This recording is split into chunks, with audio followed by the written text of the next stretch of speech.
And we are live. Hello, everyone. I'm here with Habib. Uh, Habib, I've known Habib for a while, and we've been discussing social type for a long time. And I thought he'd be a great person to bring on. First things first, I would like to recommend Habib's coaching. I've used it myself. Habib has helped me. Literally yesterday, we had a heart to heart. Okay, maybe he bonked on me a bit, but I had a heart. He went, here's the real deal, and I was healed. Yeah, But man. yeah, Habib, say hello. Yeah, hey, how's it going, everyone? Yeah, I'm Habib, and yeah, Henry and I have been talking about social type for quite some time. So we're probably gonna talk about that, and then also just do the standard interview questions, right? Yes, that is Yeah. the plan. That is the plan. So, some background though is you and I actually knew about social type a bit earlier than everyone else, and we're processing it. And I told you about it at the New York meetup, and we were both processing that we were ones very early on. So I was wondering, like, just right off the bat, kind of what was your like when you heard about it? You were like, wait, am I this? What does this mean? What is that for you? Yeah, for sure. Like, I remember. So something, whenever I talk to Ennies, I think about the archetype stuff and the Mm, Jordan Peterson talk and all that. And so when I was talking to you at the New York meetup, like you're kind of off to the side over there, kind of rambling about, to your channel name, right? About things, to whoever would listen and that kind of thing. But like, I'm like, wait, no, take this guy seriously. Like something told me that whatever you're talking about was actually something that mattered. And yeah, it's really nice how, and that's kind of the role a lot of like any people end up playing in my life is like you're onto something and I'm like, hey, they're lining up my S data, and you mentioning one of the Q&A videos about social hierarchies and stuff, and it's like, hey, everyone forgot about this one, but I'm still like thinking about it, and that one just it really triggered something in me. It really brought something to life for what I've been going through my entire life, which is this massive ego mm-hmm. um, to wrangle. I've been dealing with it forever, and it's always like no matter how much I try to bring it down, it just always just inflates up at the first opportunity. When someone gives me, when a bunch of people give me compliments or things like that, it's just like, oh man, like it's just a recipe for disaster every time. And so that really contextualized a lot of things in my life for me. No, that's cool. And I know, like, whenever I talk to ones and they're talking about this stuff, I'm like, oh god, I know it's I really do need to do the thing where I like write reminders of, like, don't have an ego on my arm. Like, what? I forgot I got my mind got wiped again. Like, so often, so often. Yeah, for Yeah, sure, for yeah, it sure. just gets overinflated. It's like usually when people get compliments, they just brush it off or it doesn't affect them very much. But for us, for the social ones, like we really just take it to the bank. We're like, yay, I am awesome, aren't I?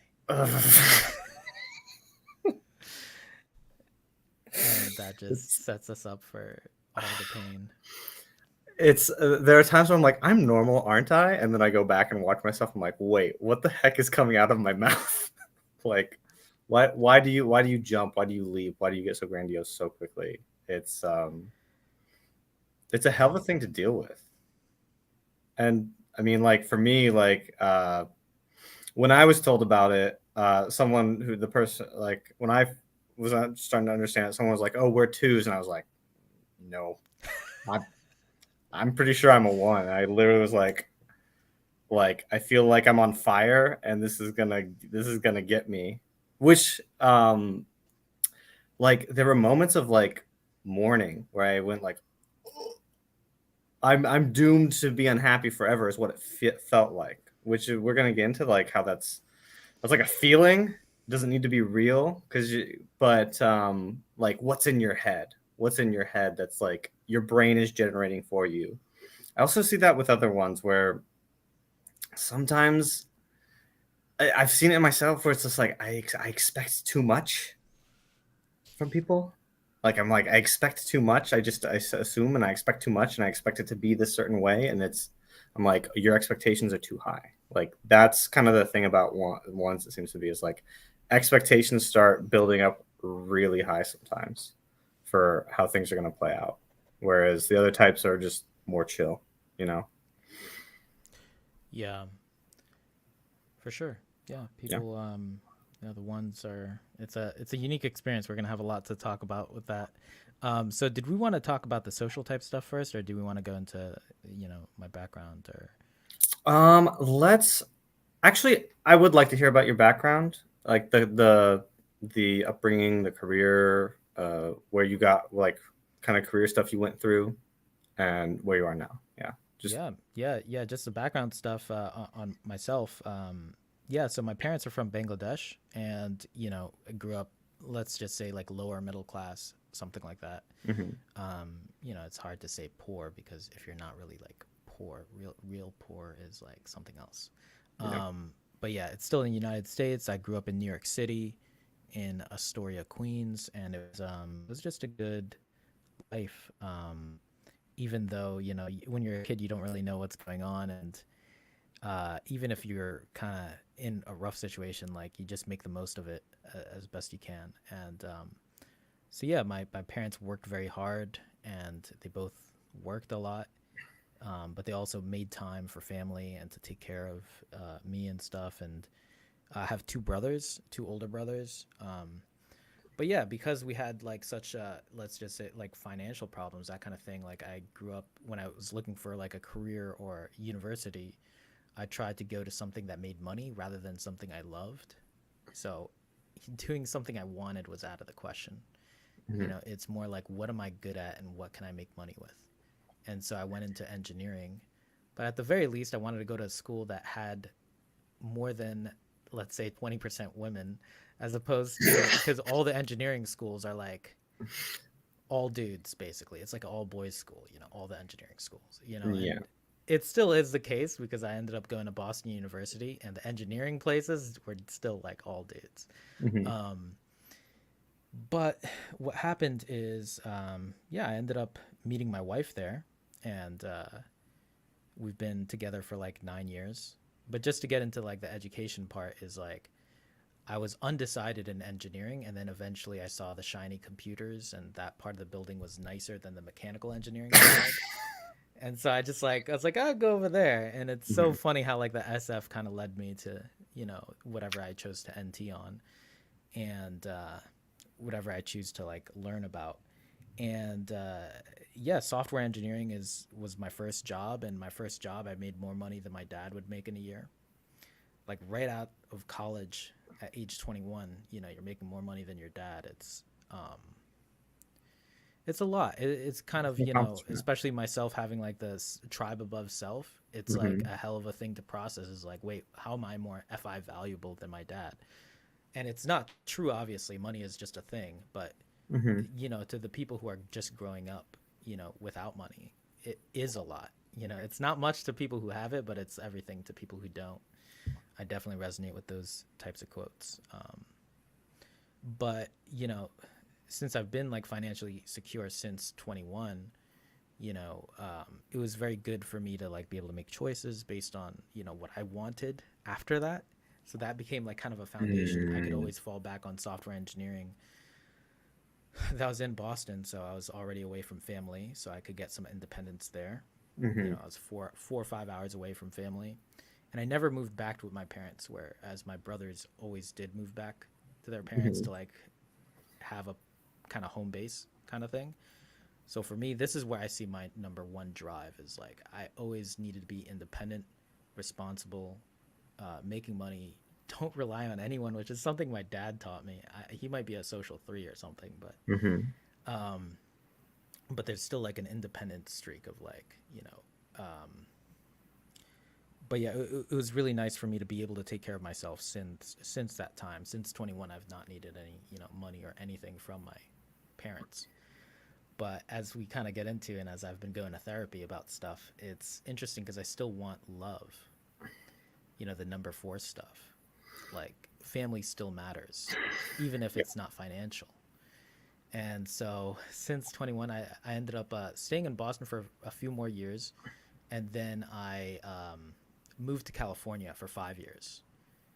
Uh, Worked at a Silicon Valley company, like a startup, made more money there, and then decided, all right, it's time to follow my passion, really. And then, I kind of quit that job around age 26, 27. Um, and I'm 31 now, and I've just been doing like entrepreneurship type stuff since then. Mm-hmm. And yeah, I even like I remember I would call it like on my way out of Roblox, the previous company I was at. Um, I called it like a retirement, and that was a very douchebag move for me to do. Cause like I would say like, "Hey guys, I'm retiring," to my fellow like 28-year-old or 30-year-old or 25-year-old people. They're like, "What do you mean you're retiring, Habib?" I'm like, "Yeah, I'm good. I'm done." And then it was just so this is like where the flex gets you in trouble, and it's just like such ego crap of I just want to be independent and do what I want to do. You know, with the Demon FI, I feel like you do for like 5 years or however many years, 10 years of work that you don't want to do. There's a Mm-hmm. massive swing to like, hey, all right, now I only want to do the things I want to do. And so that's where I've been living now, and I just kind of go you know, where my intuition goes, where where my FI&I goes, Mm-hmm. and yeah, it's been nice since then, and because I have that foundational background of the software engineering, like I'm not afraid of it. I'm not afraid of like working again. That's fine, a 9 to 5. But I've been kind of in the entrepreneurship kind of role since then. Um, and my wife has a good job too, so there's that income. But it's not like I need her to do anything Mm-hmm. necessarily. It's And you just had your first baby. yeah, yeah, yeah. First baby. Congratulations That's again. more important than everything else, right? More important, yeah, yeah, lasting. Yeah, and so yeah, yeah. That's the baby. I have a baby girl, and she's 2.5 months, and it's really good. It's really good. That's what really matters. That's honestly all that other stuff is just like it's just background, right? It's all just background. It's your past. It's where you came from. The immigrant, hardworking background. Fuck, holy fuck, son of a bitch. But the chip on the shoulder energy comes from there. But the future I want is something bright. For my daughter, for myself, for all the people I know and all the people I don't know. There's something, we'll eventually get into it, but yeah, the stereotypes for the ones. I do think the ones are actually more giving than you would think. We're just trying to give in a certain kind of way. Yes, yes, and we, yeah. Um, but I mean, the way Shan has kind of laid it out is the positive, negative stereotypes. But we were like processing early on, just like the negative, like people were like demonizing everyone, like, oh, I'm so responsible, and those people over there, those are the bad. Oh, that like you hear this all the time. It's as quick as they come. People go, this is the good, this is the bad. I'm like, no, guys, we're all useful. We all have a purpose. Like, and I just keep seeing it pop up over and over again. For But sure. uh, I have a friend who's a one who is he was very interested in me and Dave's discussion because Dave in the Dave podcast where Dave kept bringing up narcissists. Like I was like sociopaths, and he's like narcissists, narcissists, narcissists. And this friend of mine who's a one was just like, he's talking about me, like who is this who is this person playing a game who's actually a scared kid who when you stop playing their game you can talk to the kid and start unraveling the trauma, um, which is a thing. Like ones do have that problem if they don't untangle their trauma, which sometimes came from within, you know um, it's like it's the dealing with the trauma that kind of lets you step above, you know. Yeah, But yeah, that I is trauma. think if you wanted to, was there anything else you wanted to touch on? Would you like to talk more about your entrepreneurial prospects, or is that kind of more like gonna hold your Y- cards? You know. Yeah, well, I would just say like one of the things, because it's all like, if I would say how it looks like to me now, it's a bunch of SE Hmm. attempts at doing the NI, and Hmm. I am waiting to see where the chips are gonna fall with my own life, you Yeah. know, and because all right, my first thing, having the software engineering background is to like make an app, so I want to make an app around habit tracking, that kind of thing, and I have a website, habitapp.com. That was a thing. I'm still kind of working on it, but it's been more on the back burner as I do more substantial things in the op community. Hmm. But it's something that I want to keep around and I want to get back to.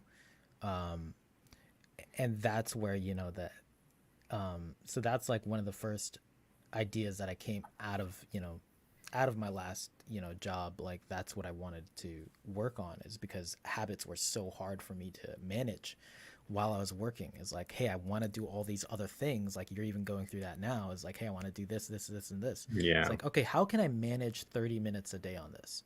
How can I do this and do the job and, take care of my family and take care of my body, health, family, friends, all that? Like, how do you manage all these different departments in your life that are so essential? But then you want to build it in a way that's kind of autonomous, that's kind of automatic, that you don't have to think about, that is just part of your day. There are rituals and traditions and things that you're following that keep you on a good baseline. Like Mm. that's the idea behind the habit app thing, and try to find some custom set of habits that are tailored to you and your needs and how you're living life. And so obviously when I got into personality, like I'm just like, oh shit, no wonder we're all so different, because no one could really like resonate with how I was struggling, like in my specific way. Hmm. So when I learned about the 512 types, and then now it's like 2048 or however many, um I'm just like, oh, no wonder we're all misunderstanding each other, but we all basically need a different set of habits uniquely suited to ourselves. Take our background into account, take our life goals, our vision into account, our circumstances. Like, do you have a family, that kind of thing? Do you have to take care of your parents, who are aging, maybe, uh, factoring all that stuff in. So for me, the personality stuff, as much as a detour it is from the habit app thing that I'm working on, it's only informing, how hard it is for, let's say, me to help another person set up their habits and routines for their life. Yeah, yeah. I'm hearing you as a fellow EP because it is something I'm literally struggling with right now. And it's for instance, I one thing I like about being in the community is sometimes you'll talk to people who are your type or your opposite type who will have the answers.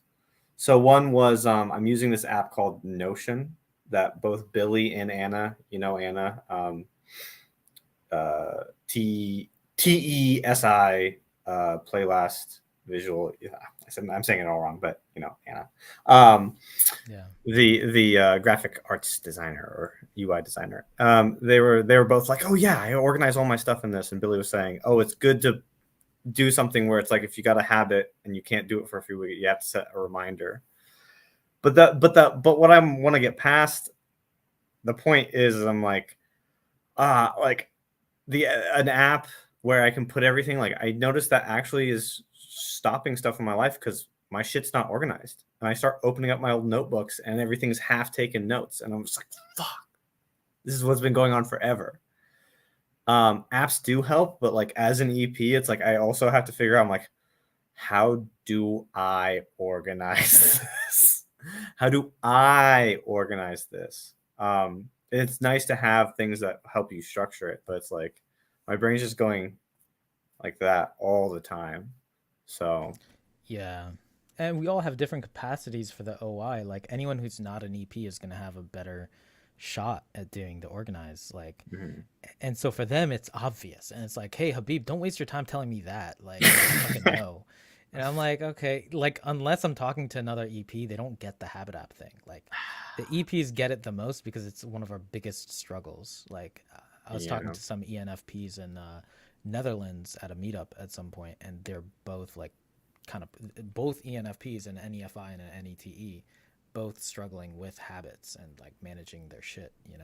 I'm like, wow, if the NEs are struggling with it too, and the SEs are struggling with it, it's like, hey, there's a whole market for like EPs who are struggling with this. And we also have the thing where we think we're unique, with the consume generally.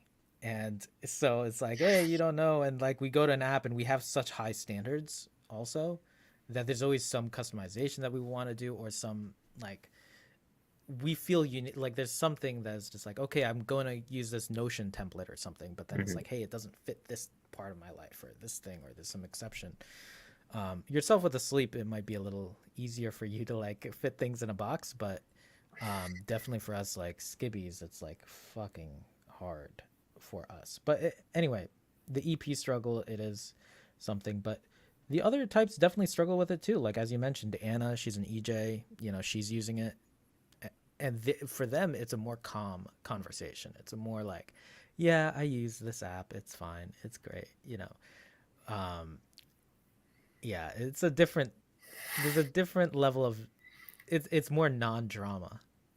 Whereas EPs were like, this could fix everything. Well, let me tell Yeah. you, I've been like, should I reach out to Anna to help me, or should I just go consume videos? But it's like if I go get a person, I know I'm gonna get like I'm gonna get triggered. I'm gonna get triggered. I know I'm gonna like I get triggered when I someone's helping me organize stuff, and I feel I'm like, God, no, don't punish the person who's up. Don't be in a bad mood. They're literally helping you right now. It's like it's so predictable. is what always gets me. It's so predictable. Um, but yeah. Um, okay, so do you want to get into the common stereotypes for the what you see for the ones, twos, threes, and fours? Yeah, What yeah, you sure. Yeah, so just starting with the ones, just get them out of the way, Mhm. and then save the best for last, the fours. No, Yes, the best. yeah, the social ones. The thing about it is like the obvious thing is the ego inflation. I would say that that's like right on the money. But if you only go on that, you're kind of missing the point. Um, so people might think that everything that number one does is for their ego. In a way, it kind of is, but it's also not. Like that's just kind of the need. Like you kind of need to look at it mechanically rather than like just because someone's driving a fast car doesn't mean they're trying to run people over at high speeds. They're just Hmm. trying to have. They're just trying to run their race. It's kind of like looking at an IP. Just because someone is talking about their ideas doesn't mean that their ideas are not meant to help all the people. It's meant to come back around. It's the most, I would call it like the most long term way of helping people. I talked about it with Uh, my podcast with Shan, where we kind of like resonated about like, hey, Bill Gates did it this way, Jeff Bezos did it this way, where they made billions and then are doing philanthropy. hmm. And so that's where I would say you want to watch out for the number ones is like, hey, we are trying to give back. Like that's the whole point, is that we're trying to climb to the top in our way, wherever that is. It doesn't have to be $1 billion, but when we get to where we need to be, once we get there, then we're all about giving. Hmm. So we just need to be in that place because we don't want to help people with small stuff. We don't want to help you put together your birthday party. We don't want to help that person sell, do the funeral for uh, their mom who passed away. That's not what we're for. We're actually for something, um, I would say, on a larger scale. I don't want to say it's more meaningful. It's not better. It's not, whatever. It's just larger scale. I would just talk about ones in terms of giving, in terms of scale. Like we're trying to give in a big scale way. We're trying to like, you know, some people wanted Elon Musk to like end world hunger or like thirst, like, but actually he could, like he's like, hey, give me the plan for it, I'll go do it. He's a number two, but Hmm. he's playing the archetype of the one. Like that's what we want, the ones and twos, and just it's like a larger scale program of giving, rather than One the threes one and side fours will use government and stuff. Yeah, go ahead. one side tangent about Elon Musk. I think the thing that the biggest opportunity that his stuff is going to create is, I think, asteroid mining, where it's like don't have to dig up the soil to get the metal. It's because when a star explodes, there's concentrations of certain materials, so you can scan the asteroid belt and just find pure platinum or pure iron. And then I'm like, oh, think of all the resources we'll have. Like, you want, if you want a post scarcity world, Elon Musk's the biggest guy to fall, like, to go, oh, that's important what he's doing, because we're in a closed system. If without Elon Musk, or not without Elon, but without space travel, we're in a closed system. Yeah. If we go out into space, we're in an open system, you know, Yeah. of open I mean, resources. So and yeah, I mean that's a good transition to talk about the twos, right? yeah, Because the twos are looking at opportunities, and the ones are also doing this, but that's why both Bezos and Musk are into space travel. Is like you yeah. gotta exploit these opportunities. You can't wait for the government to do it. You can't wait for NASA to do it. You gotta do it yourself. You gotta find these opportunities because guess what? That's actually what's gonna save the human race. That's what's gonna help people who need internet in like a rural area or abroad or in Ukraine or wherever, right? Like things like Starlink. Um, we need to exploit these opportunities because that's actually giving back to the people. And then it's kind of like everyone's like quiet, being like, "Oh, thank you," And it's like, no, motherfucker. Like, Like, you look don't how many see. people are investing. There are a lot of Yeah. opportunities that fail. You can't get to the good opportunities unless you have failures. That's why Silicon Valley celebrated failures so much. Now, there could be a whole tired conversation about it, but the whole idea behind why failure was celebrated in the first place is because people were not being bold. People were lacking courage. It's companies like Amazon and Starlink or whatever, the SpaceX, that kind of stuff, that has a bold enough vision to go out there where no one's been before. And it's very EP like, but it's on a grander scale. The social types go somewhere bigger where no one's gone before. Like Dave with the objective personality is like scientific process and this NF shit of typology. Are you Hmm. kidding me? Like I try to watch other typology channels now and it's so freaking hard because it's so not grounded in science. It's like, wait, is this fart gas shit like legit?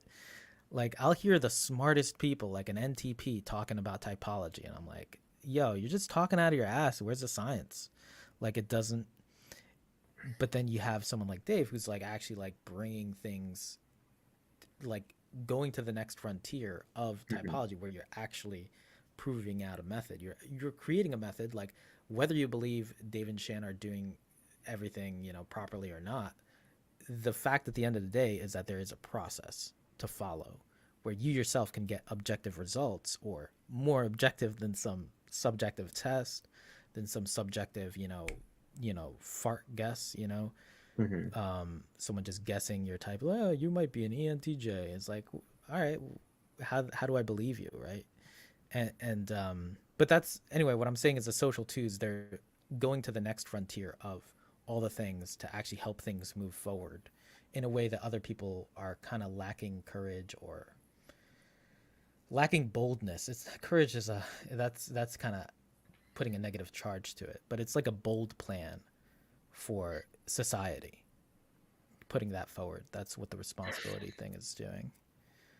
Yeah, Um, it's expansive, visionary, pushing the bounds, and making a mess of it while you're doing it, like in a very sloppy way. Because I see this in my own life, where I'm like, okay, if I want to expand, like, I've followed specialized roles. I'm like, oh, I can leap from here to here, and if I leap from here to here to here, these will all level up together. And kind of Shannon's been talking about that too, with like, hey, we have to push these things up, whereas the specialists, like, they want their thing to be done right, but it's like, I'm like, no, the whole, you're just looking at you're just looking at the fuel gauges in the spacecraft. That's your job. I'm looking at the whole spaceship. Please, like, will you look at the whole spaceship with me? And when I hear yeah, people going, those people up there doing it wrong and blah blah blah, and I'm like, they're making a spaceship. Like, they don't have time to hear about this. Well, if we get that fuel connector wrong, yes, the spaceship will blow up. But I'm looking at the whole spaceship. And I'm like, okay. And often, these responsibility people, very entrepreneurial. It's often like when I get down to the specialized talk with specialists, sometimes I'm like, okay, but you got to look at it. The purpose of this thing is to get revenue flowing, so that feeds the beast, feeds this structure. That's how you got to be looking at it, and that's how often these responsibility people look at it. Yeah. And yeah, and just to like double decide here, so like the twos are awesome and the opportunity seeking and the boldness of everything. Then the negative side of it is, yeah, the chickens with their head cut off. That is basically, running around doing all the things like with this Mhm. maniac energy is what I've seen with the twos. And it's just like, hey, can we expect you to be there? Can you like hang out with us for more than 45 minutes? Like, can I expect you to be here at the same time next week? They're often doing something more important, more innovative. They don't have time to just be idling by, going one level deeper. This criticism, I would say, is pretty, or not criticism. This is like negative stereotype. It is kind of there, and it's kind of up to the twos to kind of prove that wrong. Like I want to see people who don't do that, like or people who can kind of talk against that. Um, I mean, but eventually, I think people they're predictably, it's an EP situation where again they're predictably unpredictable. Like, but it's in a predictable way. So they'll end up having their routines, but it's less conscious. Um, so even though they're running around, they're always running around in some area. It's like, okay, so Elon's always doing the space thing. He's always doing company formation. He's always doing like if you really chase him down, you could figure it out. It's kind of that thing where like every 6 months it's about the same. Like you just track any EP or any social two for 6 months. You're like, okay, it's on a rotation of what they're really doing. Let me. I see Yeah, go Anna. ahead. Anna saying Yeah. two EPs double deciding, and I'm like, you know what? Let's kick Elon's ass for a second. Why did he rename Twitter to X? That's terrible branding. SF last for the fail. Come on, guys. But why is he taking over Twitter? Like that's such a leap. Is he like free speech will save space travel? Like is that what he's thinking? If all of his mission is about as to get us to space, is that what he's thinking? Maybe he's running around a bit too much, but um, just a thought, just a thought. Um, but yeah, for sure. He like what a leap, what a leap. But the X is supposed to be for everything. Is what he wants it to be. Is what he's trying to Okay. make everything. God damn Yeah. it! It's back. It's back. The two thing is back. The app for everything.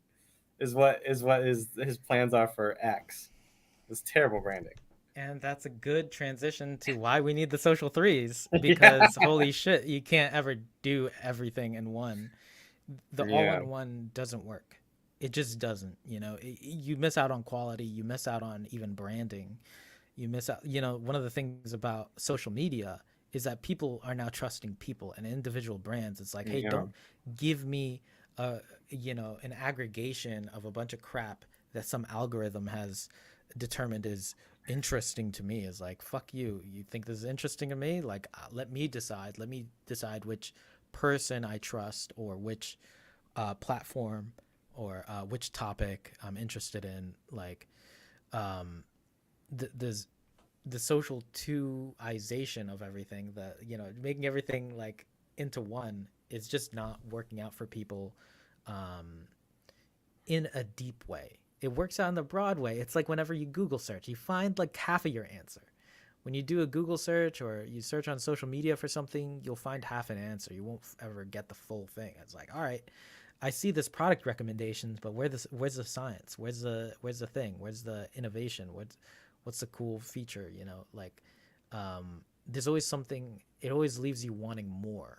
Is what happens with the everything apps and the social twos. And so with the social threes, it's like, hey, let me help you A to Z.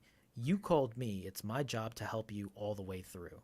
And if I didn't do something for you, you tell me, and then I'll, even if I don't like you, I'm going to do the job completely all the way through. And that's the thing I admire about the social threes is they're able to push through, they're able to double decide in the social spectrum of like, even if they don't like a person, they'll still do the job completely because it won't be about the person. It'll be about the specialization. Um, Yeah, I so don't yeah. I don't think we'd have like institutions with scientists if we didn't have threes. Not saying that any other type can't be a scientist, but it's kind of the doing the rules the correct way. Like, oh, there's a system for this. Is someone going to carry out the system? Whereas, who is going to carry out the system in the proper way, and why were those bounds laid? Whereas you kind of see the ones and twos kind of going, well, this is getting in the way. Let me make a new system and go off and do this. And it's like, okay, if I kind of almost talked about like the purity of science is like if science is like NTST, do we want the scientists trying to dumb down their work for the masses, like while they're doing their science? Like you wouldn't want that. That would actually corrupt the purity of the science itself. So specializing is like that in a sense. Like there is someone at the university or at the organization who is going to have to go in and market that to the people sometimes, but sometimes we actually see that corrupting the science itself, the purity of the process. And that is what the threes are really good at, is not allowing that process to be corrupted by the needs outside, um, which are seen Mm. as like corruption. Yeah, I would say like from what I've seen, like social threes almost have like a play last vibe to it. It's like I don't give a shit what you say. I am doing this thing this way, and so it is uncorruptible. Like they have Mm, so much integrity for their job, for their work, mm-hmm. that Yeah. like nothing comes between them doing a good job if they're like doing something for 20 years and they have to like, if there's a sushi chef that has to feed like the person who his wife's sleeping with, like they'll still do a good job, right? Like even if you know there's a I'd lot of like to drama test. in there, they're like, I can't do it wrong. I have to do the job right. Like it's, and there's the part of like, my name is on that. It's like the one is like, if I'm doing this, it's gonna be Mm-hmm. done right. Yeah. Um, and yeah, you see all kinds of disciplines. Yes, academic. Yes, scientist. But then there's also all kinds of craftsman type stuff. So Mm-hmm. it's interesting to see the social three pop up in all kinds of the ops 512 Art, types. yes. Artist, There's someone, craftsman, yeah, all yeah, that stuff. yeah. Expert, specialist, yes, yes, yes. And then we have the social fours who are making the world a better place for real Yes, though. Not just for real. the marketing speech of the ones and twos in Silicon Valley who want to make the world a better place. It's It's just like, like, hey, look, an yeah, actual good person. yeah, we're all just trying to be more like number fours. But the thing is, like on the outset, they are doing that a lot, and they're usually very self aware about it. That they're doing this friends game. They're trying to give love, but there's something else out there. There's some things like they're like, I see that person is ambitious. I don't get it, but this is what I see with like some of the number fours is like they don't really get. They may have some kind of narrative built up. I'm gonna have to look into what exactly that is, Mhm. as to like how they deal with the ambitious people of the ones and stuff like that. Like, just like I would say, ones don't understand people who are not ambitious. Those who are like more in the fours, like they don't understand why someone is gonna do all that at the cost of, you know, um, I was like, what? You left your family behind to do that job over there? What's wrong? Like, wow, you must be really passionate about this. And it's like they're kind of struck by people leaving their family and friends behind Mm, for other things. Um, so they're pretty like amazed about that, but at the same time they're like really there to give and to be there for people, but it hasn't really worked out for them in the long run because they've had to develop some, like that's why they end up working on the responsibility part. So they have the three and two in the middle, the specialize in responsibility, because they're like, okay, if everyone's doing work, then can we work together? Can we do it? Are you in this with me? Can we hang out? Do we are we friends? Am I gonna see you next week? Am I gonna see you tomorrow at work? Like, can we have a banter by the the water cooler. Um, and these are all these little connection points that the fours are kind of like looking at. Um, but they are going to go ahead and integrate into society because everyone's working and they're like, all right, fine, I'll work too. And they'll just make, they'll do a lot of things for people and just to stay connected and all that kind of thing. But they can be the stereotype is that they do work hard. The stereotype is that they don't maybe work hard. I don't know if that is the stereotype, but what I've found is that they do. They can get a lot done, and Yeah. they're very good contributors to society. But Well, they that's kind of have to make a conscious effort for that. that's what like dropping the BS. Like at first we were like, oh, like that. Okay, negative stereotypes of the fours. Okay, being homeless, and that can happen. But what we I think when we actually get down to the root, it's that they are motivated by friendship, and you have to use the friendship to get them moving, just like you have to use the flex to get us going. But it's very interesting to see, like, oh, like you don't see the same world the way as I do, and still you've worked your way up and become like I've interviewed multiple fours who are confirmed fours now who are managers, you know, and doing very well for themselves, and like that they will do that. It's and Dave and Shannon talked about Ed, and on the back of my head, it's just like Ed Milet. What's his story? Because he actually is a CEO and entrepreneur, and he's a four. Is it still that he's going around and he's like doing it for the friends, and he had an epiphany? Because I've seen other fours or people I believe are fours who like basically just didn't go the extra mile their whole life, and then it's just like at the end life's falling apart. But you see the same thing happening with the ones, like so there's Ed Milet. And who was the recent ESTJ, the visual TNE ESTJ? His message was just like, oh, you think you're gonna get all the money and then be happy? And it's like I'm in a his story was I'm in this neighborhood with all these big houses, and every 80% of them are second, third, fourth marriage. It's just like, hey, that's not going to solve your problems, man. Like the first thing on your mind isn't going to solve your problems. Leaning on your friends first isn't going to solve all your problems, or Yeah, going Garrett and White. winning isn't going to solve all your problems and just make everything else work out. You have to do the work there. Yeah, for sure. Yeah, that dude. He was really onto something. Yeah, because the it's pretty empty.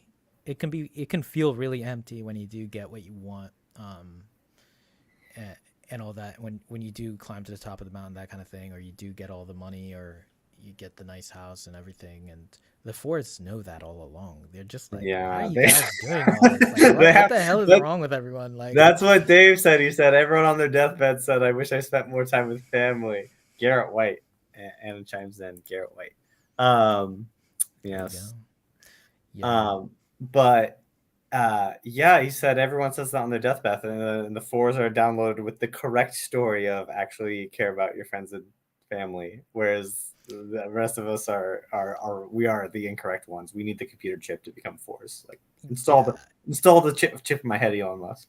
I'm just Yeah, yeah. The way I see it is like if the ones are more ego, the fours are more super ego, and kidding. they're kind of like if the ones are down here, the fours are kind of looking above that in a way, Hmm. but because they're not doing any of the groundwork here, they're not taken very seriously. They're like it's all some homeless dude just like it's all love, man, and you're just trying to connect, and it's just like all right, like I get it, but like we're here, aren't we? Like, and it's like, nah, we're all just dust in the wind. And I'm like, it's just not sustainable, or it doesn't seem that way. I mean, and that's why there's a balance, and that's just um, yeah. But there is the thing, like the thing that struck me and my wife, who is like a number four probably, Hmm. is the will work for hugs. Ah. And that whole thing, will work for hugs. It's what I've found with friends people is like, hey, aren't we fucking connected? Like, don't we have a connection? Can I get through like some back door? Can I like associate with you in a way that you're not associating with other people? Like, because we're actually buddies, and they really play up that card, and it's so nice. Like I try my best to pretend I'm a four from here and there, or Well, like, yeah, which is why, you succeeded, and no one knew you were a one. You totally succeeded. oh What my was your god, real motive, Habib? because it is important to connect. I think, Yeah. we're probably going to get into that with the other questions later, but something I want for, like, as a number one who sees other number ones is like, I want the number ones to connect more. Like, even Yeah. after, let's say I talked to Shan, for example, and just people in general, like all the ones I've talked to, all the other people who in the community and stuff, like, they're all looking for connection too. And it's, I see that love and connection thing is something that we can all have, and Yeah, we for need to go real. for that sometimes. Yeah, Um, yeah, as you're talking about this is something I've been kind of looking at. Uh, one of the questions you posed to me was discussing social decider versus social observer. And that was something I've noticed between the ones and the fours is, how do I put this? Like, they are more concerned about what's going on in the world, like socially or something. Like, you kind of hear Joe Rogan getting very serious about it. And I've noticed myself, like, like taking it very serious, like what's going on in the world with people and all this stuff, and how the character of the people. Um, Whereas we see that less so. Like, I see the twos and threes go, what? I don't know what you're talking, like. Who cares? Not saying that like either side is right. It's just how we're processing it. It is like socially, I see um like we're the fours are also in that role of like, what's going on in the world, what's happening with people. Whereas threes, the yeah, twos are, I'm on my grind, and the threes are, just let me do my job. I'll be literally be talking to a type twin, and we'll be talking about having superpowers, and he's like, I could get to work faster. He's a three. It's like, if I could teleport, I could get to work faster. And I'm like, bro, we could stop nukes. We could teleport. We could reverse nukes. We could infinite resources. What are you talking about? Your work? What are you talking about? No, it's just like, we could solve all the problems. Death Note. If I had a teleporter, no. So it's yeah, just like, yeah, why do I go there? And he just goes to like, I could get to work faster. Uh, do my job. yeah, for sure. Like the position I see, so this is a social observer versus social decider topic, and so the social observers, I'm seeing that, yeah, they do see that, they see the reality of how your friends and your leaders will change. What are you gonna Mm, do then? And like when Dave talks about that with like alphas, hey, look up to somebody. Guess what? In like 2 years, you're gonna start looking down on them all of a sudden, right? yeah. Like they're gonna fall, they're gonna make mistakes, and that's the name of the game. With the friends and leaders changing.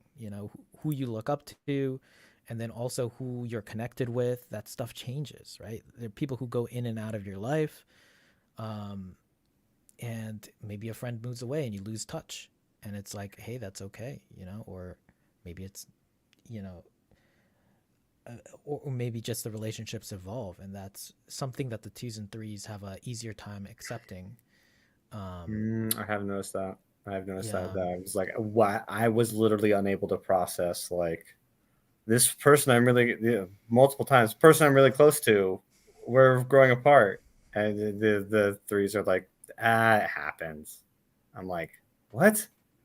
Like, what? This is really intense. What are you talking about? Oh, it happens. Yeah, I have yeah, noticed that. Yeah. yeah, I would be interested in what like the four perspective is. It might be more like, hey, I worked my ass off to be connected to this group, and then I didn't measure up, and then now I'm gone from that group, or that group is gone from me, and it's this abandonment. It goes one direction or the other for the Hmm. fours, but it has something to do with their like individual. But again, you feel the drama of it, right? Like it may have a different tone than the one situation, but like when the when your friend groups and your leaders change, like that's really when the ones and fours get a little bit antsy and dramatic and having to come up with a story rather than like just going with it.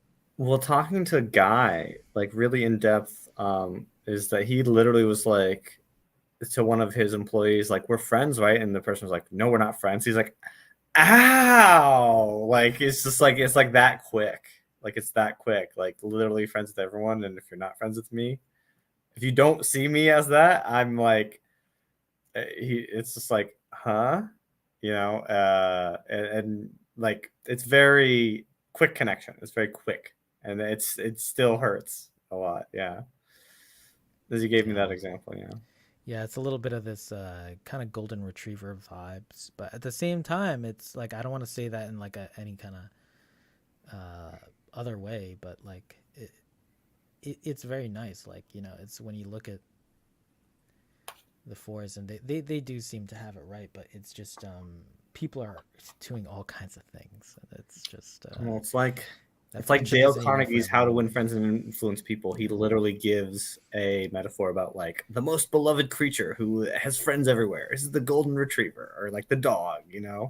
It's just like friends everywhere. He never has to worry about where he sleeps or sits because he's friends with everyone because everyone loves him. And I'm like, yeah, that's a valuable. That's a valuable way to be. Like that. And there are like you see the fours making jobs out of these things. Like the fours tend to be comedians, or so like Jono's doing social media, and making yeah, people laugh. Where they get in on that game so early, um, whereas the other social types don't, as much. yeah. So yeah, that's as far as I'd go with like the social decider and observer. Is just like, are you weird with people or not? And then the thing, like with the work, the twos and threes do get very serious about work, where it almost, and that's the kind of interesting things is when ones and fours are almost indistinguishable from each other because both of them are dramatic about people, and then the twos and threes are both dramatic about work. They're like, hey, why don't you Mm-hmm. do this right? It's like, okay, what do you mean by doing this right at work? Like the twos mean, hey, fill in all the voids, and the threes are like, hey, do this job A to Z. It's like, what do you mean? It's like, no, do this one task properly, A to Z. They see the intricacy, the specificities, and the details of the task. Whereas the twos are like, hey, look, there's tasks everywhere. Why the hell would I do one that deep if I have like 10 more tasks I need to get done? And like 100 more customers to serve. It's just um, yeah, and that's a hell of a thing. And it's not a topic on here, but like something I've seen with the threes and fours is they're more worried about the customers when they're satisfied with specialized, and Mm-hmm. the ones and twos are making sure that the customers are coming in. So what ends up happening is that the twos are really getting all the new customers, but they're not serving them properly. And the threes and fours, but mainly the threes, are making sure that the customer is served properly. But meanwhile, there's like 15 people waiting. It's like that archetype of like, hey, the line's super long, and the Mm-hmm. person's really taking their sweet time to do the job completely right, even though there's like so many people waiting.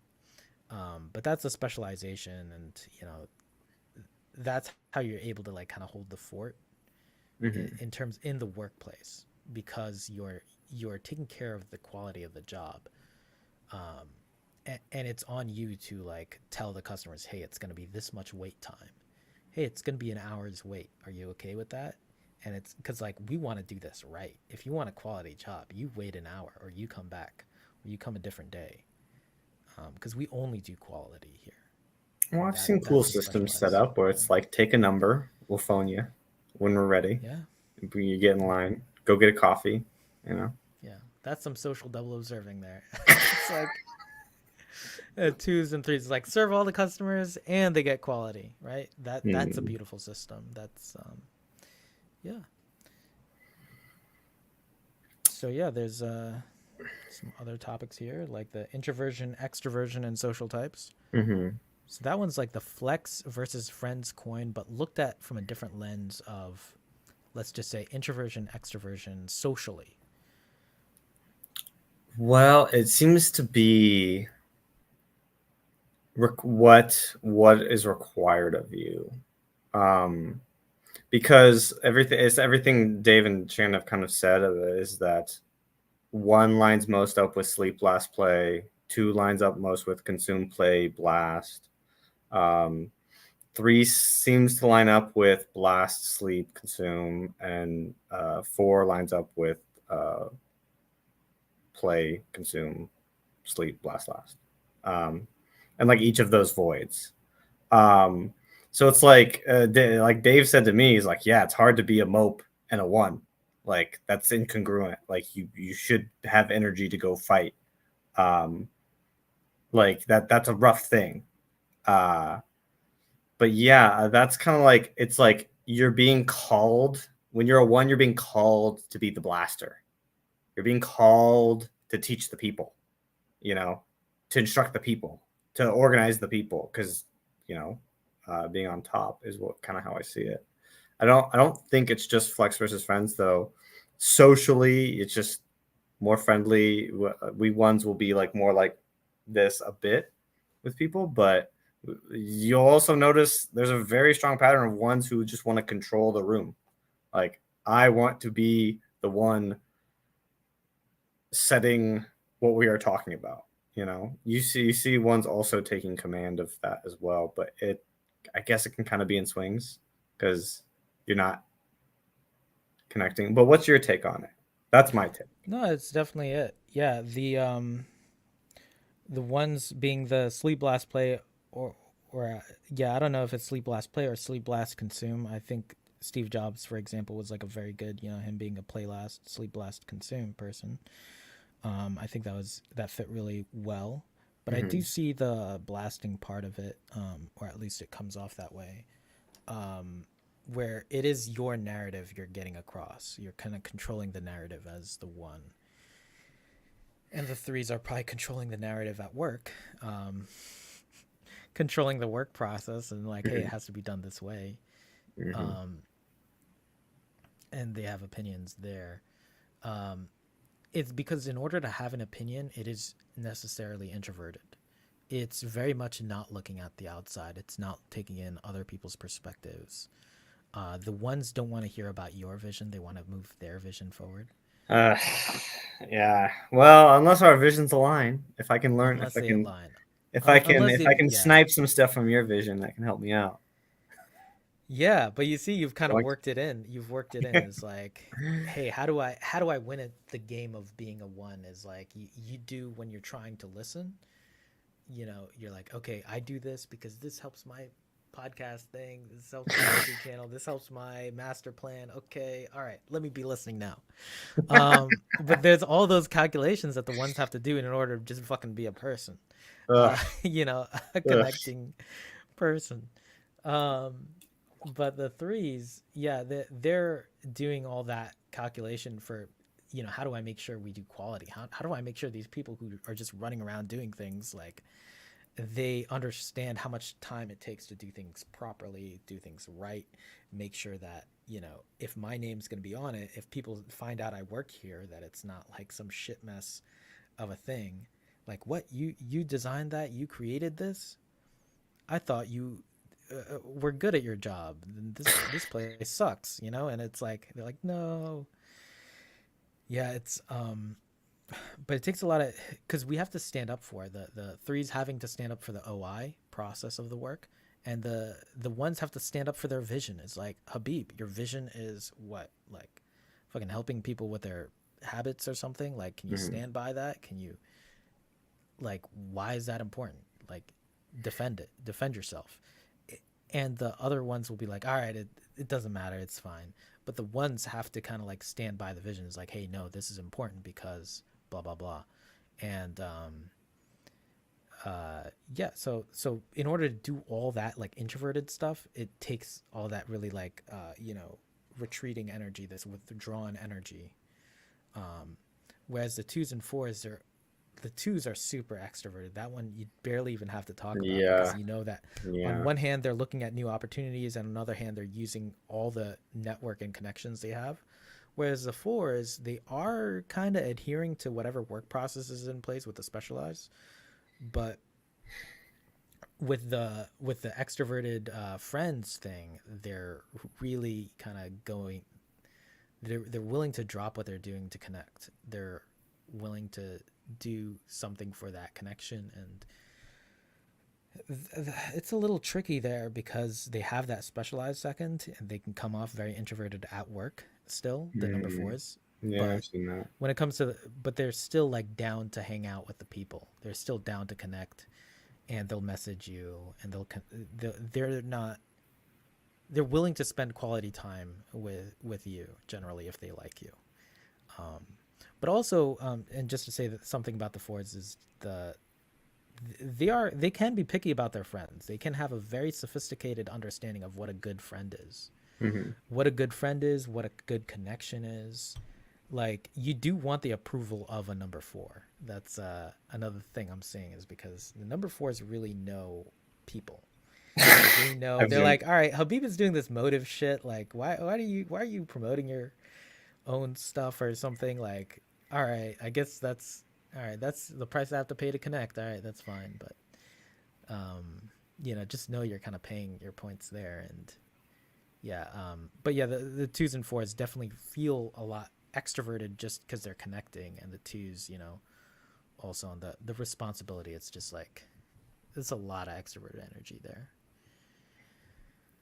Well, it's a necessity, and that's like because I get that the ones can be withdrawn, but when they create their zone, they're very forceful, like energetic, pushy, masculine. So it's so I kind of perceive the threes as being the most introverted, pretty much. Because I'd that's agree what with their that. life kind of requires. It's um, and it is an incongruency. So it's like, I mean, some people are shocked that Mia Mope is just conducting, like, Consume Sleep is just conducting interviews by himself. Like, Jono was just like, "How do you do it?" I was like, "I don't know, man. It just happened." I'm such an EP. I'm such an EP. But like, um, but yeah, yeah, it's like it is that macro scale. You're like, I'm in pain. Like my programming is telling me to not to go be a mope, but I'm in pain because there's this other. Yes, Anna. Also Anna. I am definitely a secret decider. I am so afraid of the people. I just go in a very roundabout, observery way. Um, but yes. And you yes, you are an honorary observer. But shit, what was I saying? So, yeah, we're um, yeah, it's okay. You commented on the comment, and then I responded Sorry about that. because you Yeah, weren't yeah, paying yeah. No, attention. And I wasn't paying it's attention. yeah, and you know what? Let's use that as a point for the introversion, right? The Yeah. thing is, like, you're mentioning how like the ones that they're trying to get their narrative across. Hmm. Like this is the thing, and this is where I see the introverted energy. Like, because everyone gets how the social threes are introverted. I mean, because they're doubly, they got the flex and they got the specialize at Yeah. the top. But the argument for the number ones is like because you have that responsibility, you do have some of that, running around doing all the things energy, right? Like you're doing Hmm. all these interviews.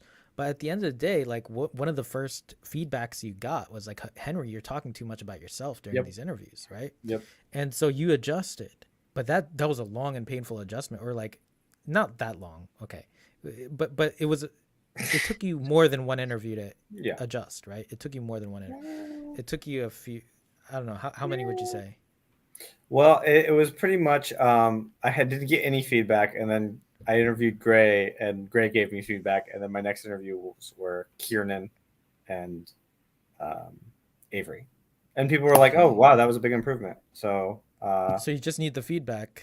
yeah. Yeah, and I've seen that with the ones like when you do take a feedback, it is a massive update. It is kind of that maybe consume less kind of situation Ah! where it's just like, oh shit, like my hair was sticking out, or like I was being an asshole the whole time. Oh, why didn't anyone tell me? Damn, Because you wouldn't have it's listened. I wasn't You trying to consume be an last. You asshole. socially consume last. Well, because if people see if I'm an asshole, then I'm not gonna be able to get my master plan done and all that. And so, I guess I have to be better. I have to do a backflip in my head. Yeah, there's so many contortions. But yeah, the thing that there are multiple things that make number one seem more extroverted than they are. But what I really mean when I say the ones are introverted is that they're not taking in the perspective of others. It's very IP Mm, like. To the extent yeah. that it's IP like, it's um you're not paying attention to everyone else's perspective. It's like for Henry to really give a shit what I have to say, what Dave has to say, what anyone else he's interviewing has to say. Like it takes a lot of energy. It takes a lot of like you have to fit that in your DI. If you're not fitting that into your introverted world, you're not going to go there. Hmm. um, Yeah. Yeah. there's so many things you have to buy into it introvertedly, and that's really what makes it introverted. It even seems a bit suspicious. I can feel like myself having the social one thing. Like people are really confused whenever I'm actually trying to help people. People are like, "What the hell is in it for you?" And it's kind of weird. It creeps people out a little bit, um, because they're like, "All right, you're a social one, but then you're helping me with this," and it's like, "What the fuck is going on here?" And so it's kind of there's a lot of like, yeah, but the reason I would be in that Okay. Okay. situation is, Well, let yeah. me Go ask you ahead. about the censor on that. Is that true? Is that literally being said to you? Mm, Because it mirrors something that came out of my mouth, and then literally I talked to someone yesterday who was talking about a confirmed one, and it came in a different situation. It came out of their mouth. It was like, "What do you want from me? What do you want from me? What do you?" It's like yeah, I get we're some of that. projecting. Yeah, yeah, So I was like, did people actually say, "What do you want from me?" Because I've actually noticed that people tend to actually be nicer and not think that you want me. They actually just think you're friends. So oh yeah, I'm more yeah. that You that might is have my caught me here. anything. It could have You might happened. have I caught just me wanted to here. censor. I wanted to censor. I think there's a little bit of both. I think for sure on a lot of levels where I think that's happening, it's not happening, and in a few ways, people are kind of they're like, oh, I just thought it was this, and then they have some complete misconception as to why I'm really doing it. So you're Mm. right. There is a lot of projection going on there. So let me just say I've been caught. Uh, No, I was just yeah. curious because it was like But because yeah, it is what we would say is what do you want from me? yeah, yeah. Part of me is just processing the like Habib, you're super friendly energy. You know that kind of whole thing is what I'm personally processing. Um, and also I'm not very upfront with like what's in it for me, kind of thing, all the time. Well, if it fits into your DI and your FI, sometimes you can formulate a mission where it's not about something. I mean, we had this discussion yesterday, you know, Yeah, um, about for me, it's like okay, I am actually having to consider how would I want to help people in the way I can help them with my deck, which is a way that you like might be harder for the thinkers. As a feeler, I can help people in a certain way, and I'm like, okay, is it time to dive in and actually help those people without just asking for nothing? And it might be time, but I might not be ready. But I'm a bit afraid to go into it, so it would be helping people who are in the darkness, the same darkness I'm in, and opening up the door and saying, hey, everyone in the community, if you're going through the dark, reach out to me because I'm going through it. I didn't want to be alone, and I'm here for you. Because that is what hits me in my FI. Like, is that a mission I can build on rather than all these grandiose things I was going after saying, oh, I'll do it by doing these grandiose things. Can I actually get down in the dirt and do it? And actually help people. So as more like a four would, but that's in my FI. That's what I'm saying. So you're saying that you're helping people, and people don't understand why, as a one. But yeah, yeah. I mean, it happens. It's yeah. That's something I'm gonna have to consolidate the feedback I get and put it in like a make a spreadsheet out of it before I could probably talk about it because it's something it just goes in one ear and out the other. Um, but yeah, yeah. well, is it Habib? Is it that you're helping someone and then you like offer them coaching? Is that it? I think the coaching is valid. Like the coaching you do is legit. Is that what Yeah. you got cut on, or what? Yeah, I think maybe from like other social ones, people are like, "Hey, like, why are you?" Or just Ah, like people in general. might be like, hey, why are you spending like this much time or doing this for people? And it's like, do people know how much you're doing? And then like, what is in it for you? Or like, Oh, I don't so it know. was some other ones. I mean, that would make sense if it was from Yeah, other ones. yeah. But let me kind of like back away from that. I don't think it's worth Yeah, like going into. It's more in the unprocessed side. So totally maybe fair. that's homework for me. So if Habib, Totally you're watching this, no, if you're if you fair.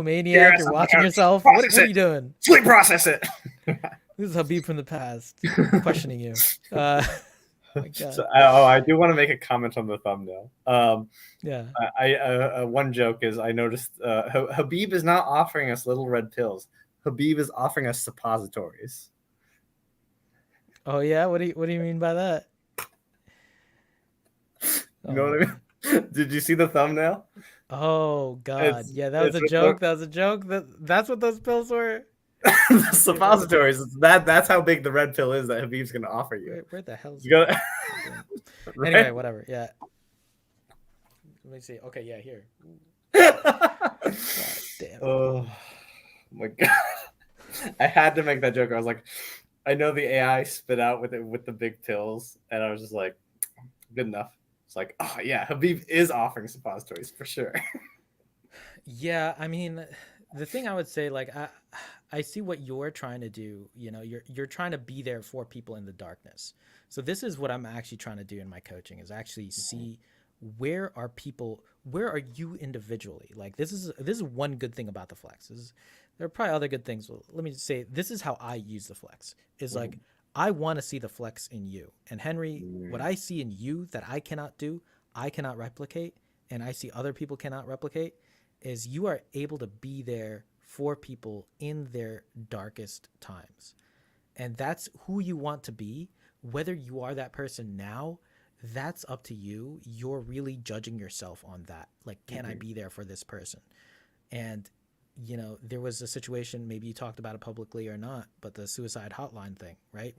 You're like, hey, I want to work for the suicide hotline. I want to be able to talk to people during this dark time. And that's not something I would feel comfortable doing, but that's something you're able to do. People in the community who are really going through stuff, you're able to be there for them.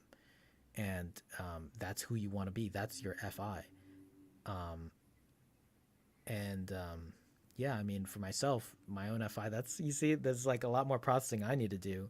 And so what I'm trying to do, like what I want to be able to do is to see people's individuality and also their leadership capabilities and what it means for them to really be accountable to themselves, to their self with a capital S, if you want to be cheesy like that. What does it mean for you to really be yourself? And if you're not a one, you got some fucking work to do.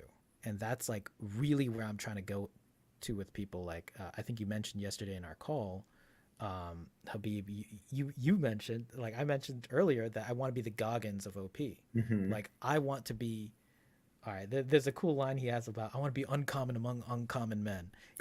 It's something like that. But like, I also want to bring that out in other people. Like, I want the NI thread of your life to the FINI thread of your life to actually be brought to the surface and for you to be aware and conscious of who you are as an individual and for you to carry that with you and for you to be able to also hold the tribe on your back and kind of push forward in your own way, however masculine or feminine you are. I mean, in your own way, whatever that means for you, right? Like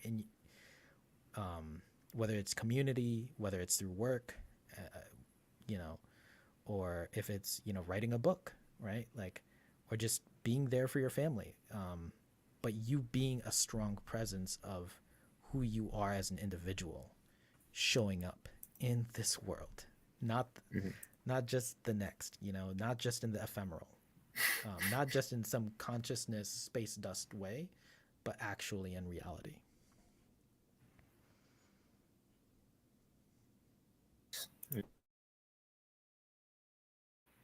Sorry, I'm getting a connection, weak connection sign. I think Am it's I back to normal now. Yep. okay?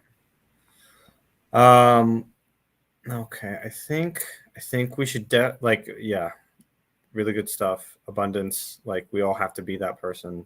Um, Now, moving on to the next topic of conversation, the value of knowing your social type. Like, is there a value of knowing your social type? Um, I would say at least, at least it can speed things up for you. Um, I think that's what all this stuff is, rather than guessing, guessing at what the right answer is. Going, okay, okay, okay. I I can like I think that's the value of the community actually also is I'm able to see like, you'll make excuses, oh my type can't do this, people will make excuses. I'm like, wait, my type can do that. My type can do this. And people of my type are miserable doing this. People of my type are happy doing that. I know the answer regardless of whether or not like where I'm ready to go. So for you, uh what's your take on the value of knowing your social type? I think it helps you rebalance yourself from in the external, Yeah. because the op type itself is very introverted actually. It's a what I mean by that is the 512, the 9 coins, it's a very much cerebral kind of Loud, thing, like it's like in your mind. And mechanically. the thing with social type, it has it in the name social, Hmm. is it's how you go and reach out. That's why I feel like a lot of those of us who have play above sleep are seeing this a little easier, because we're making so many connections based on like how we're able to interact with each other. And when you're able to contextualize that with the rest of your 9 coins, for a total of 11 coins, like it's starting to make more sense. Just like the sexual modalities, the FM, MM, that kind of stuff, that stuff adds more context to the functions. Like this also Hmm. adds in layers to the functions. But what I'm seeing more than anything else is the external and the internal world are being more easily understood, and you're able to make better context choices and decisions on that. Um, yeah, that's what I'm seeing. Um, I got a little bit more, but let me charge my freaking laptop. Yeah.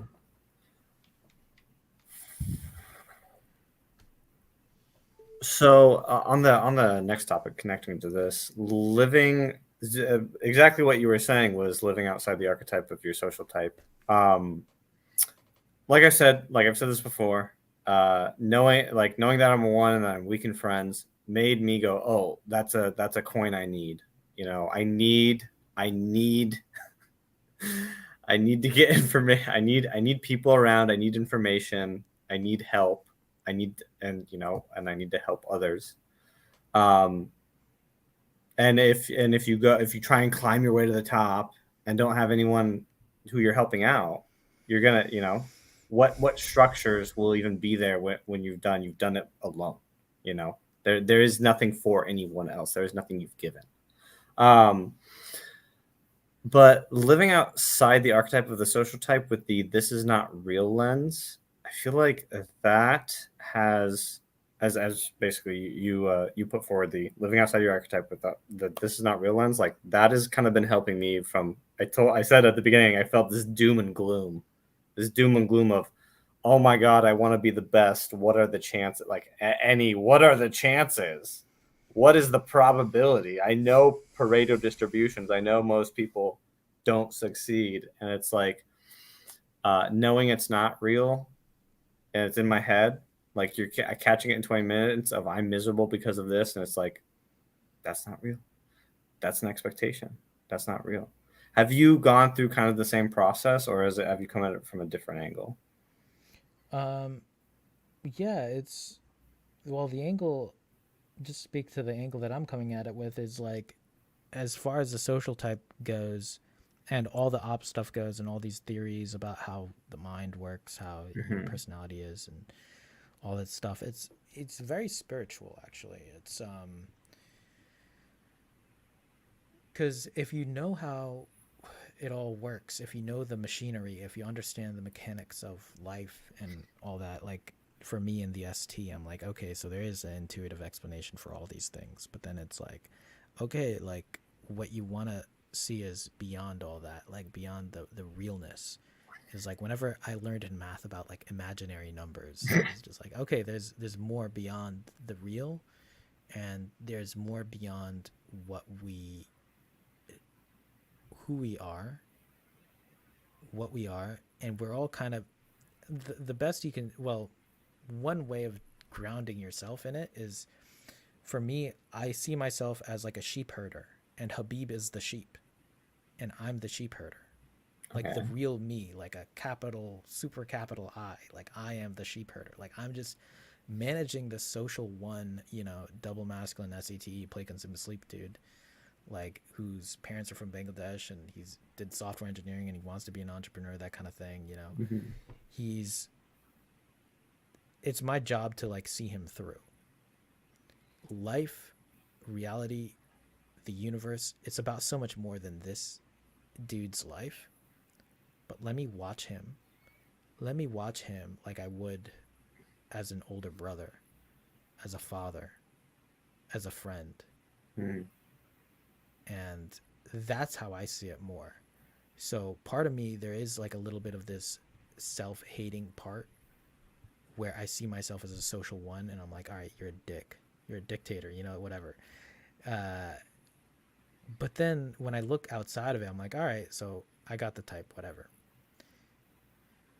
And I look above, I try to like look below at it, like an outer body experience. And it's like, all right, now these are my cards. What do I do with it? Like, Mm. how do I help this kid live his fucking life?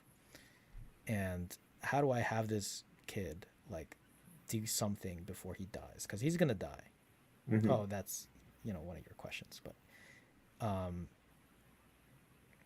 and then how do I like actually make sure he's a good person?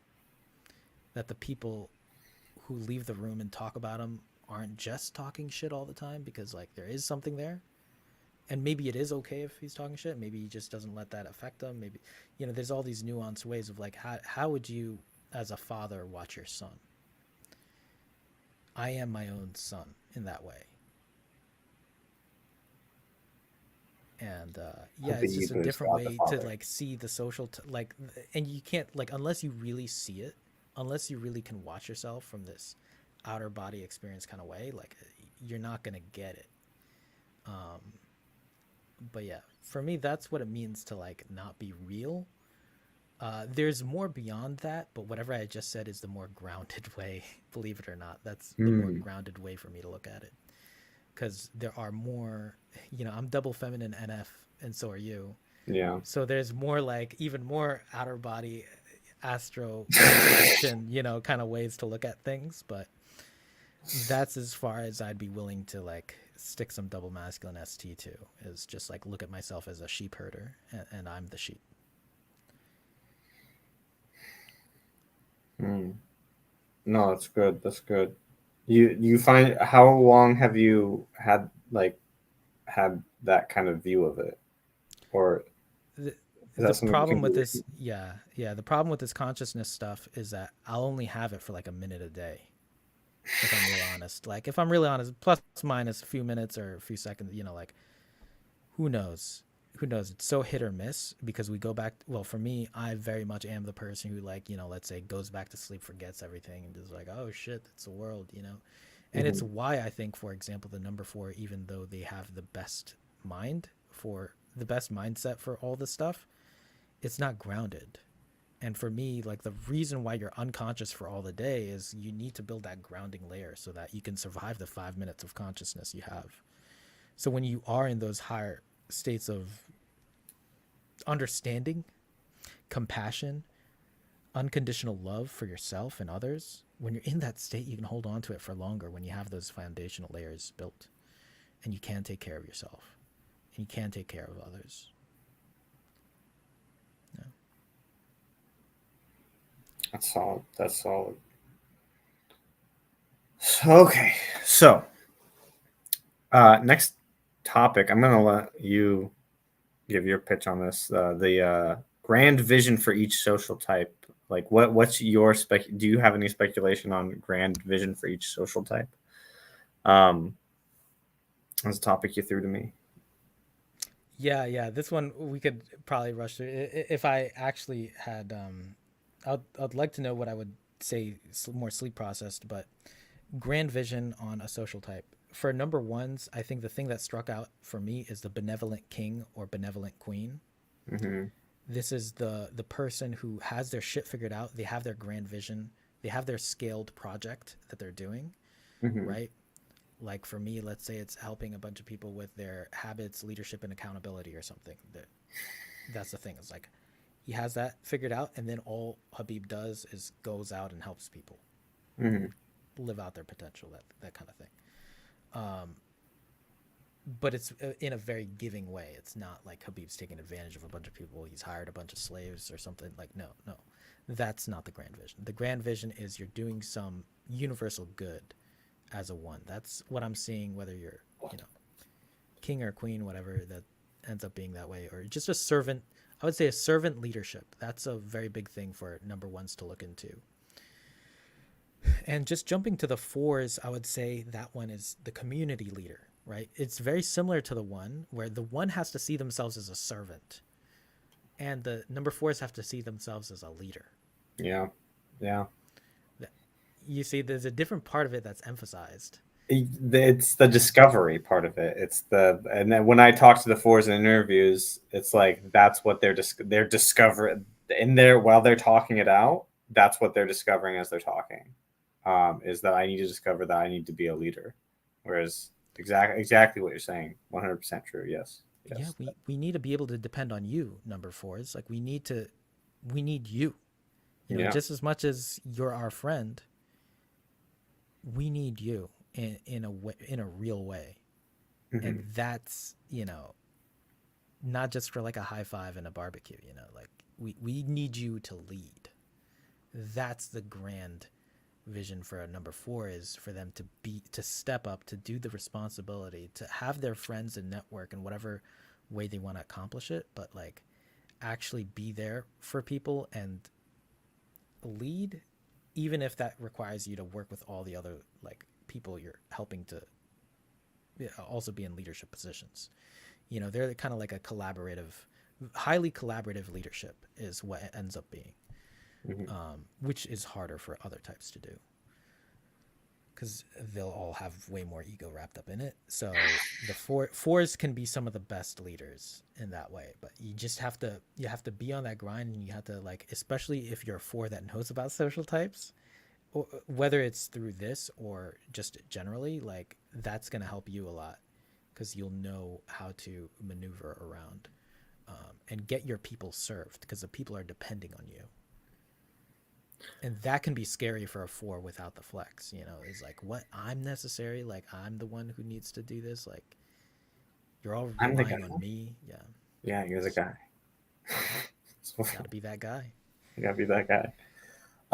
It is. I'm in my head that the masculine, feminine. It's like the difference between domination and like seduction. I'm like, when I read the art of seduction, I'm like, okay, these friends people are going to be way better at this, like going into someone's world, connecting with others, being vulnerable. That gets people that seduction pulling energy that pulls people in and keeps people around. It's much um, it is a skill that can be used for leadership. Uh, Absolutely, like for real. Yeah. Um, and what do you have a take on the twos and the threes? Yeah, just to go quickly on those because it's Mhm. less baked, I guess. The twos, the grand vision would be something about, they do have a certain sense of control. Um, it's the hardest thing for them is to Mhm. dominate in an area and just run with it. Is like, so the Google CEO, Sundar Pichai, for example, we got Dave, we got, of objective personality, we've got Elon Musk. We need these three guys, and whoever else is a number two. Those are the examples that come off the top of my head. So excuse me for that. Um, we need them to really get their shit together in that area. Like, you own this area, you own the domain. Like, Sundar, you're late on Chat GPT stuff. Dave, you're kind of the head of some you're whatever it is, co-CEO, co-founder, right? Mhm. But whatever position, like you're leading this objective personality shit, and it needs to go somewhere. Like this is your domain. Be the master of your domain. That's what. And Elon, dude, buddy, you're doing this Twitter shit. Like figure that out. Figure out a narrative. Figure out some control for why the hell are you doing all this shit, and why are we better off on your platform? Why are we better off using your cars? Why are we better off having your space crap, having people waste hours and days and years of their lives working for your companies? Like, put your name on it and get good. Get good at your domain and get shit done. That's the thing for the twos. I don't know if you have anything to say to that. On that, the only thing that kind of came to mind was something Shan was mentioning recently, and this was something that was like bouncing around the community. Was that like people used to say, "Oh, their mission is to get to the FBI," but it's like Shan's kind of taken the helm now and said, like, "Okay, the mission is for this to last, to this to be an institution." Because she said we were both saying that was our mission, and we'd say it, it'd be like one and done. We said it, and then it's like, well, what are we doing to get it there? Whereas yeah, she said that what she saw was that his head was on a swivel, and then it's like, well, what are we doing to do about that? Whereas she's kind of taking the helm and she's like, okay, no, we're driving this ship straight forward. We're not going across the world or here or there. We're going straight to this is going to be like a legacy, a structure, an institution that will last past us, get it to science or something like that. But yeah, it's just kind of like that's what happens over time. But yeah, the own it, own it, own it. Yeah, Yeah, like own it. Own the A to Z of it. Own the A to Z of your domain.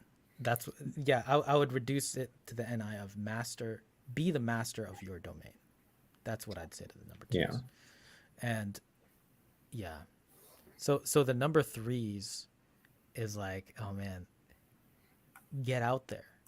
I think Andrew Huberman is probably one of the better examples that said like he does go a little too deep, and maybe that's just his style and his way. And for people who have the patience to sit through a 3-hour podcast week after week, that's one thing. But let's say you are interested in a topic, like he's the one who goes through the A to Z of it. For example, I was trying to like look into ADHD stuff, and he has some really good content. Problem is, I can't get through it because it's going through the A to Z of it. And it's like, dude, this is like the people you're trying to help, you're not serving. And so yeah. I would say experiment with innovation. I think Lex Friedman also, like these people, they're doing great, but I'd also like love to kick their ass if I was really their friend and I'm trying to give them helpful advice. Is like, well, the thing about Lex Friedman that's good is that he does do these clips, and if Andrew Huberman did clips, that would help him. He should borrow a page out of Lex Friedman's book, where he does like kind of split out. It's more digestible, because the problem with doing the A to Z is some people only want to do A to C, or X to Z or something. They just want the end. They just want the beginning. Is like help people digest your work, because your work is indigestible. It's like when you go to a sushi chef and is doing omakase. You're basically eating all the things that the chef recommended. Mhm. It's like, all right, wait, is there like a middle ground here? Can I like can you help me get onboarded to whatever it is your craft is? um and so I would just say like give more. I would just say like experimentally, just experiment more with your audience. Experiment more with your audience. That's what I would say to the number threes. Whether it's your customers, your clients, the people around you, the people you're serving, who you're choosing to make the thing for. Because threes, they kind of are a victim of their routine. Like that, if you want to find people who are doing habits and routines the wrong way, like okay, they're doing it the right way most of the time, but let's say like we have a lot to learn from them, bow down. But sometimes they're a victim of their own routine. Like if they're the IJ of the social types, That and they're the ones who need the counter advice of like, hey, do less of your habit routine. Like go do your experimentation. Make a habit of experimenting. Try what's different things. Try new things. Well, what's interesting about the threes, at least, is as we were saying this, I was like, okay, yeah, the ones and the fours need to do that, and I was like, do the twos and threes need to do stuff? Like, do they got their shit together? And I was like, well, the threes, it's they find a niche, and there's almost it is it's almost like I hope you got a good niche there. And it's like if you got the right niche, yeah, you're probably good. But if you're not, if you're almost like single observer, not paying attention to your niche, um, and you get stuck in it, it's like basically maybe the advice for them is just like because what the threes seem to want is everything is about the niche. Tiago in the chat. Is it's like security. Like the threes are very just like security. I do my job. This is my job, and all this stuff. And but it's like if that's the way you're thinking,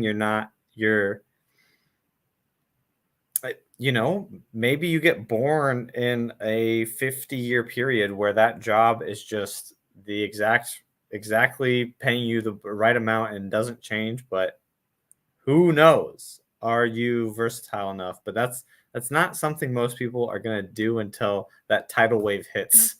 Is kind of how I think about it. Like until they see it. Whereas I've kind of like it's like observery dependent on the environment, like but yeah, it's if that falls through, do you have a backup, or do you have a versatility that you can jump to a new thing, a new specialized role? Because that's kind of the advice that we're not giving Yeah. the threes the advice of usually like become the entrepreneur, though there are ways in which threes can be entrepreneurs, like by being so specialized, or like Andrew Huberman. It's just that he's so ST scientific that he can actually give a lot of people a lot of good ST really deep down about very specific stuff you want to know about. Yeah. So Jordan Peterson's another great one. Like, let me just give props to Lex Friedman, Andrew Huberman, and Jordan Peterson. They're all number threes. mhm. Um, and even Susan David, right? Yeah. The thing about it is that the thing the N I'd boil it down to is expand your contribution. Expand Mm, your contribution. It's like you have a contribution, and because the first three I named are EPs, they're naturally doing that as EPs, mm, right? And so they have their domains of interest, but they're the few people in the freaking institutions that are coming out and sharing knowledge. How many threes for every Lex Friedman? There's about 1,000 scientist type people we're not hearing from. How many papers are being written where no one's fucking talking about it? that's actually a really that's an incredible point. That's a really good point. We have tons of missing information when it comes to the amazing work that number threes are doing. Well, you know what's funny is in the consciousness live stream, Shannon was talking to me and Maria about like they're poisoning the water, and then an Andrew Huberman came up in mind. It was like, here's the scientific studies about how tap water actually is making you dumber. It's like, fuck. It's like there is ST behind that. But yeah, fluoride in the water doesn't mean that there's do we have to like freak out and go, oh, they're poisoning us on purpose? No, like they're dumb. Like everything's stupid. Like everything's fucked up. It's fine. We're all dumb together. So let's us all be dumb together and drink tap water. like but like Yeah. you can, if you're like, what, I trusted everything, have like a psychotic break of now I trust nothing. Everything and science is a lie. Like I've seen that. I've seen people have that kind of like I mean, it's kind of funny that that example was used, and also Dave and Shan have a water filter. I'm like, but it all makes sense because they know. Why would they have a water filtration system? Yeah, we need that. But yeah, dude, this is a good thing on all the social type questions and topics that I wanted to explore with you. Mm-hmm. It's gonna continue to be an adventure. We found out kind of early on, but we're still going. We're still learning. There are people in the community that I've typed, about 50 people or so, Mm-hmm. and I have had to retype a few people. So like, Yeah. as in like that's kind of self-imposed. I'm like, wait a minute, I typed that person something. I don't think they're actually that type. Let me go look at it again. And so I'm even developing my own process. I'm trying to exercise my own, specialize on it. So Henry's kind enough to leave a link in the description. But yeah, I do have a social typing service. You can click on that if you want to know your social type. But it's something I'm uh, getting better at seeing. But not only that, also kind of helping people make sense of it and how to use it in their lives. That's something. Yeah, and Um, you are one of the yeah. people with one of the what's your typing record? Like you've been It's throwing about your 80%. Sometimes it's higher than that. Sometimes yeah, yeah. occasionally it's lower, but more often it's higher. Yeah. Yeah, so you've really been throwing your hat in the ring on consistently typing each week, typing people in the community. Um, very adamant. That's hard for me. And Dave kind of told me that is like the sensors, the SD plays and the sensors tend to be better at typing than the NFs because they're actually looking. They're not just vibe. They're not just like the vibe checking people. You know. Yeah. I'll say if anyone puts it in their DI, they can get good at typing. Yeah, That's I what I do would believe it. say. I do believe it.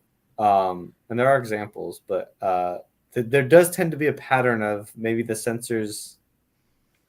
I don't know. Maybe is just ST. It's a Is it just patience ST? with And the data because what happens with yeah, intuitives, they have to jump in and out in 20 minutes or less. And I'm being very generous when I say 20 minutes. It's yeah, generally 5 minutes or less. Like, it's hard for me to see an intuitive that says, yeah, I watched 12 hours of typing videos or like interviews of this celebrity or something. Like, I never hear that from an intuitive. okay. Very, very rarely. There are a few who I'm might, not but surprised. even the consumes, like they'll still like jump in and jump out. They're like, all right, I see this person, I don't like this person, I'm getting out of here. It's So it's sitting with the information, patience. It's actually something that Dave's gotten really good at, is patience. um which is very surprising with his demon consume, right? But he's actually being very responsible to do that because you do need to look at the data, you do need to look at the sensor. And that's maybe why initially sensors are good, but once intuitives make some kind of flip or decision, like, you know what, fuck, I'll look at the sensory. Not because I like the person, but because this is a process I'm choosing to go down. Yeah. it's on my bucket list. I swear to God, like for real. Because like Yeah. Well, because if you want to take that into your identity, you don't have to. Like, typing is well, something that, yeah. it's for me personally. The shadow work, like what Shan was saying about shadow work, of how much we projected. I had a life thing recently where I realized how much I was projecting, and it's quite traumatizing to see how delusional I was because I couldn't see others. I could only see myself, and it's like I don't want to make that mistake again. And if typing is a process that needs to be done to get there, so that you don't do that, I would like to go after it, but um, a lot of things on At my the plate. very least, if your typing score does not improve, you will develop more compassion and love for people if you're doing the typing process in an earnest way. Okay. And you'll have that same compassion and love for yourself, patience, and other virtues. I think you can develop through this process. Yeah, it's helped me work Well, on my demon specialize as well. yeah. Yeah. What have you kind of learned from going through the typing process and the coaching process? Like, what have you gotten from coaching itself? What are some of the things that you've gotten from that, like personally? Yeah, it's I think humbling. That's Mm. a lot of the things is like seeing where I am on the spectrum of humanity, to see myself as a sheep, as a social one. That's a hard reality to come to, or just even idea concept. It's a hard concept. It doesn't have to be real, it doesn't have to be true, but just to come across the concept that I'm just a sheep among sheep, you know. Can you Yeah. elaborate on that? That you're a sheep, because I kind of connect with realizing only recently it's like I'm not special. What do you mean? Well, on one hand, you could think sheeps are pretty cool, so it's not the worst thing in the world, okay? But like, unless you ask an IP, of course. Uh, I'm joking. I'm joking. No, no, no. Sheeple. But yeah, just understanding the ways in which you are not having free will. You Yeah. like I have all kinds of plans and unique ideas, quote unquote unique, special ideas, and then just to see people, person after person, having their own grand plan of saving the world or saving their family or doing good at their job or whatever it is, or exploring beautiful opportunities, or just having a great life, having a happy life, being content. Everyone has all these different motivations, and to see myself on the spectrum of all those things, the typing and the coaching process has helped me see that we're all just trying to do our best. We're all doing our best, whatever that is. And it's very humbling because I will have all kinds of ideas about the person who crossed me, the person who, upset me over here, the person who didn't consider my feelings, or myself for not standing up for myself here, or something like that. Like, there's all kinds of interpersonal stuff that you get into that when you actually go out and talk to the people and you really figure out their motivations and the intricacies of their own Winchester mystery houses, like their own crazy brains, when Yeah. you get very familiar with other people's brains and how they work, and then you get more familiar with your brain and how it works, then you realize that we're all just trying to overcome all kinds of stuff, including trauma, psychological wounds. Um, Even an ambition can be a wound, like a goal. When a person sets up a goal, the mountain, the iceberg beneath all that, the things that led a person to where they are trying to go, that itself, there can be a wound that is leading a person to go somewhere. It's like, why are you trying to get there? You are already there. And just I come across this in the coaching, I come across this in the typing, and just seeing people compensate for all kinds of things. Hmm. That's been very enlightening to me. That's a word to use, but it really does help me feel more at peace with life, and I'm more at peace with others. Um, that's No, that all makes sense. Yeah. Yeah. I The more you look at others, the more you can start to see yourself, you know. Because you're relative. You're not like it's like if you're a mope, you're in a black box. You're in a black box and like there's just like a black hole and you're just spinning. Um, or it can happen. So yeah, that's the importance of relativity, others, seeing others will help you see yourself. And oh my god, I'm so DI.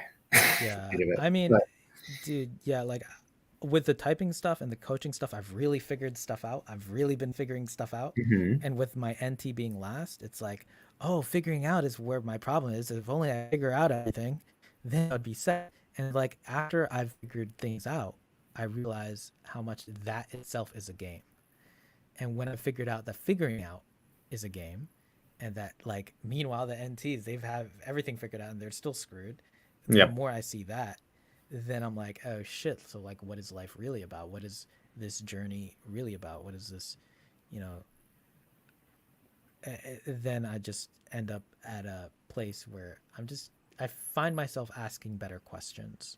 I find myself Mm, processing what I'm doing in a way that's better than I was before. It's not about me mm, being ahead of anyone. It's not about me being better than anyone. It's about me being better than where I was yesterday. Um, mm, uh, just asking better questions. That's what I find myself doing through the typing and coaching process.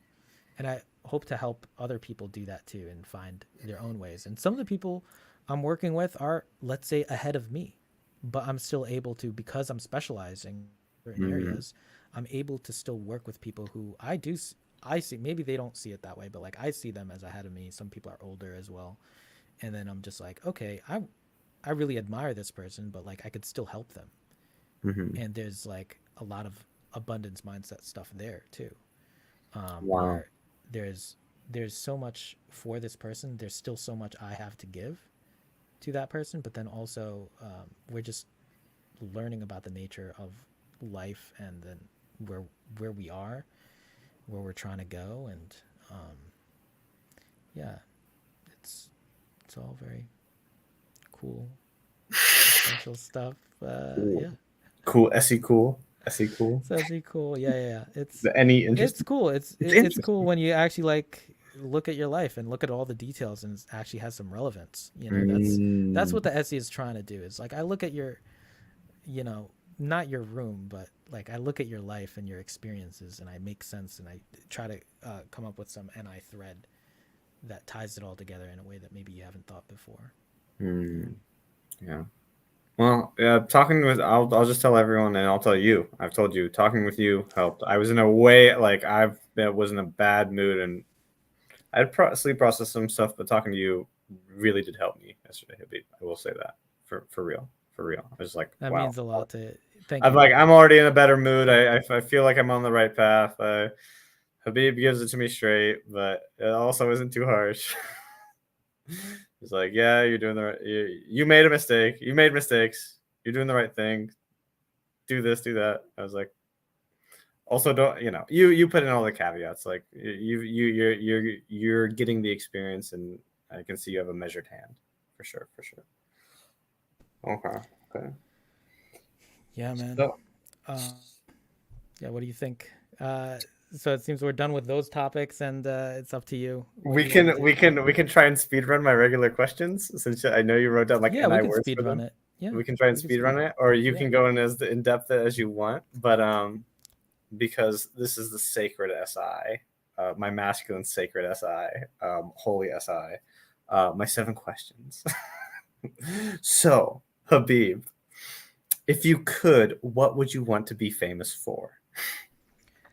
Well, I'm gonna give away the nuggets today. No, what I really where I'm really at, I was contemplating, holding it secret, that kind of stuff. But for me, really, the real grand vision for me, and what I want to be famous for, is to help leaders be better leaders. Mm, I want to work at the top. I want to kind of help people be better at leadership because what happens is anytime I join an organization, I don't give a shit about, like, let's say I end up getting the entrepreneurship thing doesn't work out and I get a 9 to 5. I'm not going to change this part of myself. That is, I'm always going to challenge leadership and always seek to lead people and help mhm, leaders be better leaders because that's where I'm viewing things. No matter what station I'm at, like already here now, I've had some interviews with Shannon Dave mhm, at this point, which is fun and great and good. But even if I didn't, I would still be thinking about things from that perspective.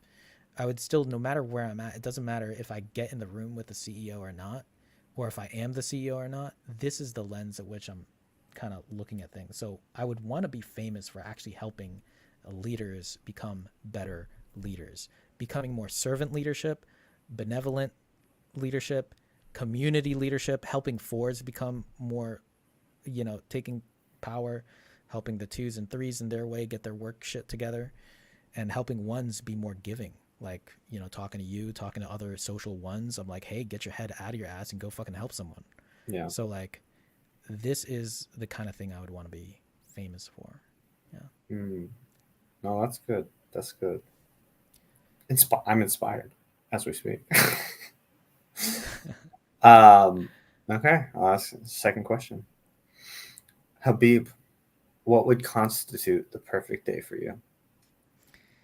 Yeah, it was so funny when I looked at this question, the perfect day, I just like felt a super egoic urge to just put family in there.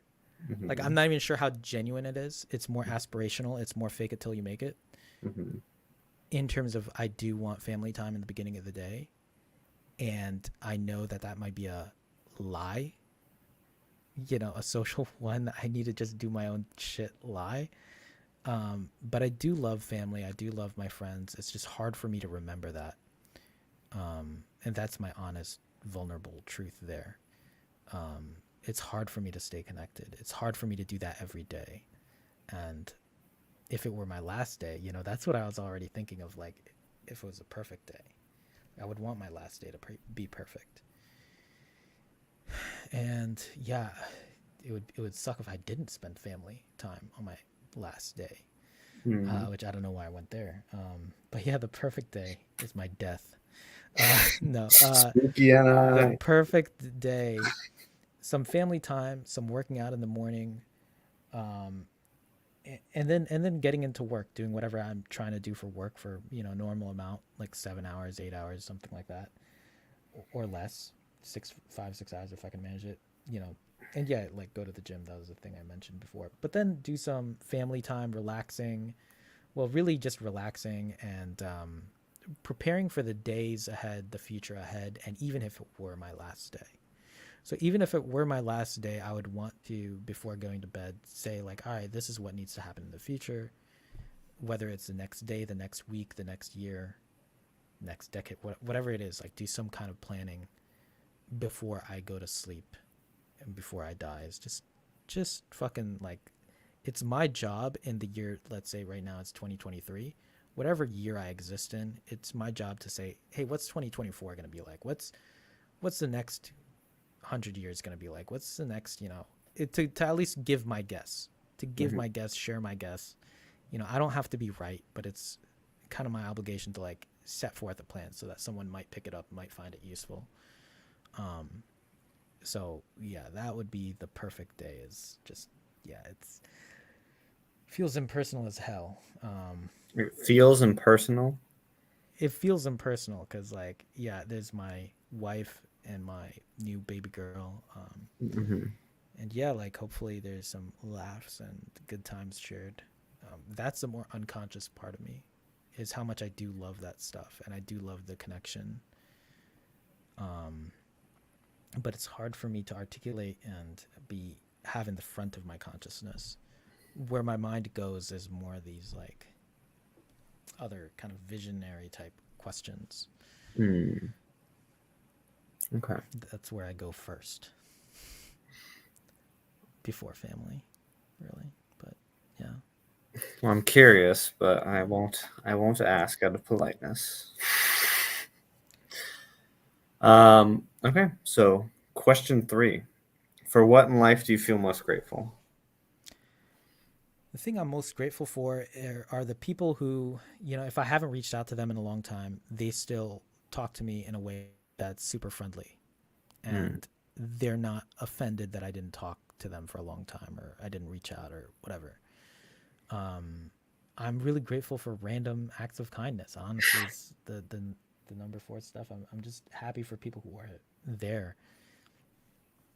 Um, yeah, just people who are there for me, people who are forgiving. That's the word. I don't know why. Forgiveness. I thought it'd be something like unconditional love, but really it's forgiveness.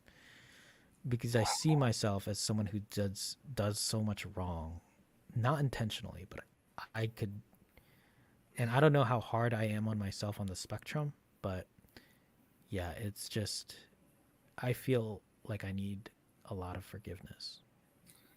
I feel that too. Or it's like I've been wanting to make art that's very much as you said, like you would want to help leadership. I'd want to tell stories to inspire ones or like or leaders in a sense. Like and my head is crafting kind of it keeps crafting just like I'm like it's like my character's pulling out a gun and pointing at someone else, and it's just like he's just pointing it right at himself. Like the hand comes right around the world and just right back at his own head. He's just like blaming himself. So I find these images I'm creating, I'm blaming myself, and I'm like, okay, I gotta forgive myself. But like, in what area of your life do you feel guilty and like you need to be forgiven? Because I feel the same. I absolutely feel the same way. Like, um, then people tell me I'm so hard on myself. Like, but then I hear, oh, just forgive yourself. Just it's a bet. It's like no one. It's like, do I go back and go get forgiveness, or do I just grow up? And there are areas in which you're very close connected with people where you need forgiveness. Yes, I grow need up and just forgiveness for I need forgiveness for when I believe in myself and it doesn't work out. for when you believe in yourself and it doesn't work out. Yeah.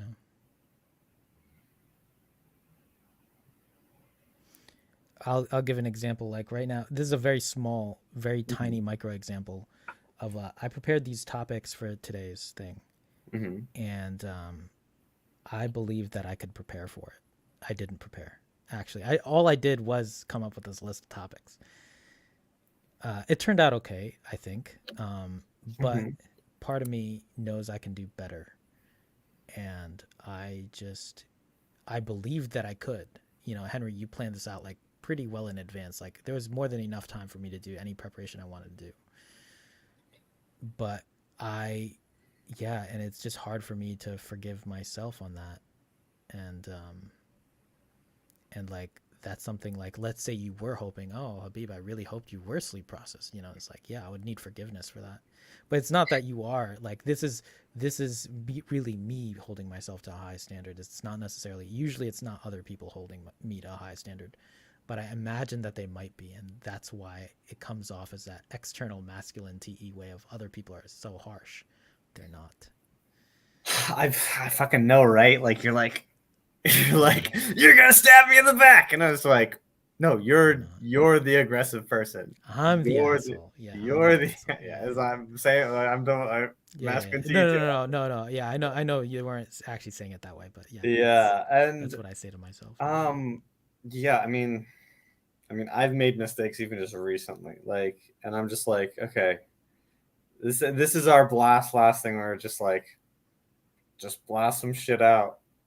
Oops, it wasn't up to your perfectionistic standard. You're just like, okay, I'll reiterate it. It's just like, who am I going forward? It's just, who am I going forward? That's where the forgiveness needs to be had. Is just like, I'm the person who keeps changing and moving and changing to become better. It's just like I'm just gonna roll with it and keep and do it again because it's just like, okay, I failed there.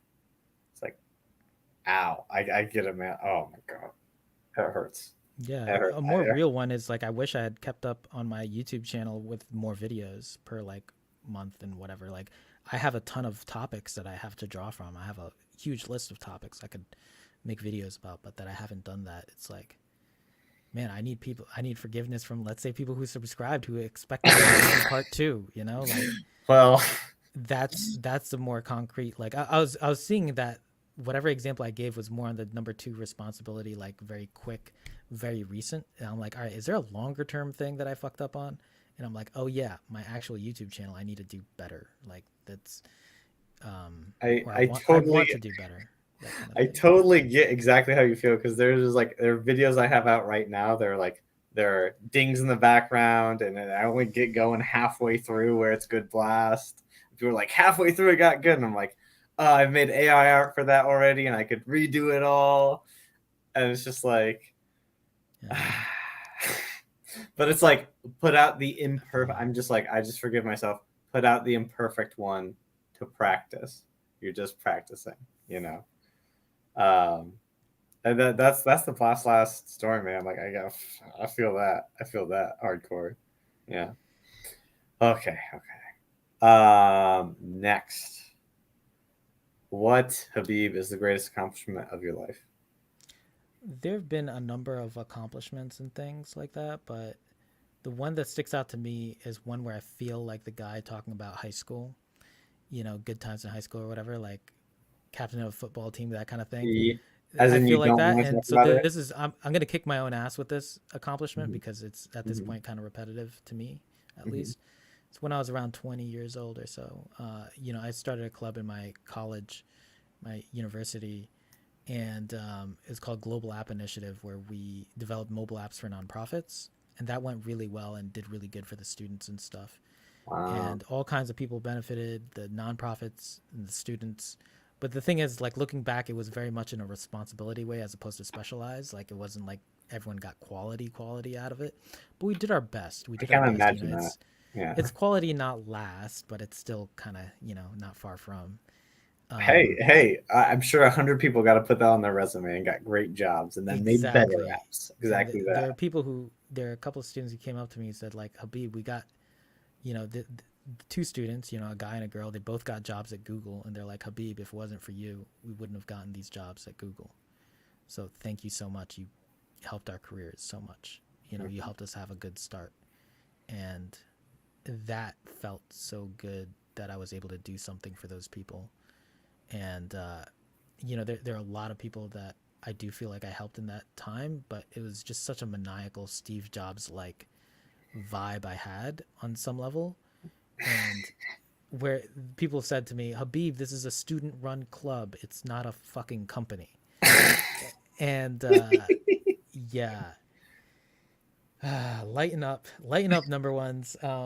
Yeah, but that it still was the greatest accomplishment. And I really hope to do better, do something else notable and noteworthy as much as that. But there was so much love and so much collaboration there that there's so many things I did right by accident. It's very much my touching the rim moment. I touched Mm, the rim on something beautiful and magical. And it's mm, because there's a university vibe where there's a bunch of students with no future, no career built up yet, where people were willing to work together and kind of, free labor, that kind of thing. We're all doing basically free labor and willing to do that. And we didn't have huge price tags on our head, on our time. It was very beautiful. But to get back to that place, it's going to be hard. And I'm also proud of having raised people in leadership positions. There are about 500 people in our club, and 70 people had some type of leadership position that I would call out.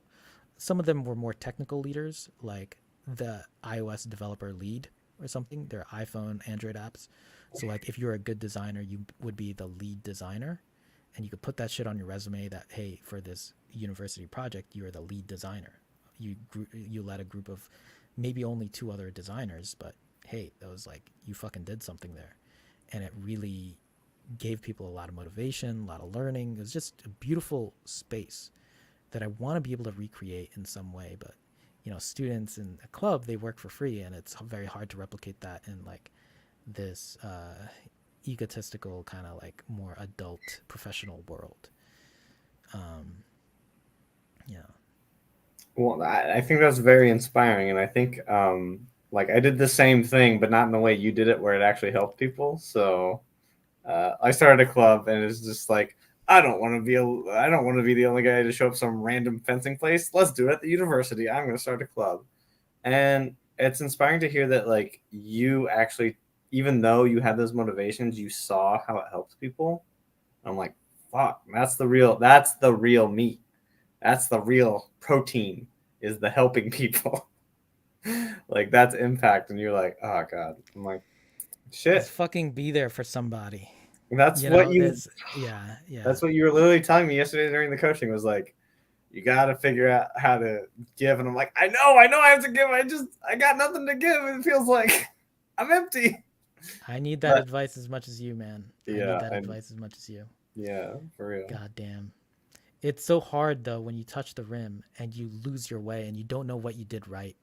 I'm in that place. This is a thing. This is a problem I would say as like an extrovert or anything with like play energy. It's like the thing with play energy is you do really cool shit, but you don't know how the hell you did that. It's like your cat Um, high up on a tree. It's like, wait, how'd I get up here? I need a fireman's help to get back down. is it almost like it's, I hate to say unconscious, but like For sure. it's like it's so go with the wind and so applied and so like go with the flow where you're like, how did I do that? And Yeah. people were helping me, and I was so unconscious to that. It's like, oh, Mm, I thought I did that all on my own. Hell fucking no. Hell no. Hell no. Did I uh, do that? Because I was in this president founder position, but I had a right hand man. I had someone helping me here, there, everywhere, and it's like, and there's so, yeah, I could go back over like there's like thousands of things I did wrong, but there are also thousands of things I did right. So yeah. I think owning both sides of that is the journey, and yeah, that's the unconscious as well, and that's why Aerolog, just random plug, mandatory plug for Yeah. Aerolog, do start writing down, your conscious, what the hell's going on in your life. That's something that I like to talk about with people, Yeah. and yeah, I've been doing it. It's been helping me. It's been accelerating things. As I literally will see that like I will be in an emotional state and blame and angry, and I'm just like, and I'm like, God damn it, I'm triggered right now, so I have to write it in the air log so I know it's not real. fuck, every time. And it's like, okay, I have to go back to that same thing and not freak out. And it accelerates it quite quickly, but it is very painful. Okay, Habib, next question. What do you most value in friendship, and what does friendship mean to you? It's so funny because like I think I went here with a grateful question. I'm really grateful for friendship. So the thing I value in friendship is friendship itself. I think to even call it out as a number one, like I don't always know that people see me as a friend, and people don't always know how much I love them, how much I care about them. I treat them as a coworker, but I really think of them in my mind as a friend.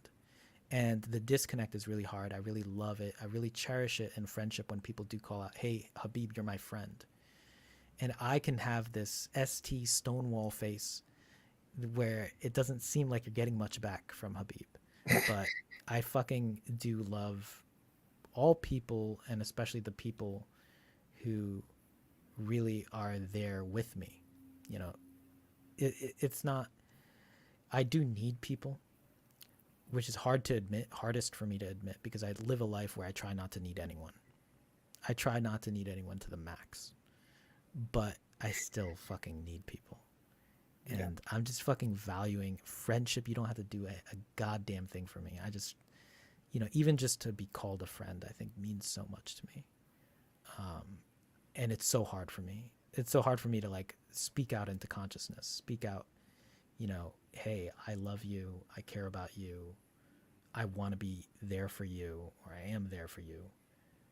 Yeah, that stuff is hard for me. So I really appreciate friends who actually consider themselves friends to Mm, me, and it kind of goes both ways rather than one way or the other. yeah. Intense. Intense. God damn Okay. it, had to be such weirdos. I remember Dave was like, No "Yeah, weird the about FEs friends, are laughing Habib. at us. The FEs, no, the FEs and the friends people, no. The social observers laughing at us, no. We're talking They're about gone by friends. now, This is probably. serious. Yeah, yeah, yeah, Okay. Next yeah. Yeah. question. What, if anything, is too serious to be joked about, in your opinion?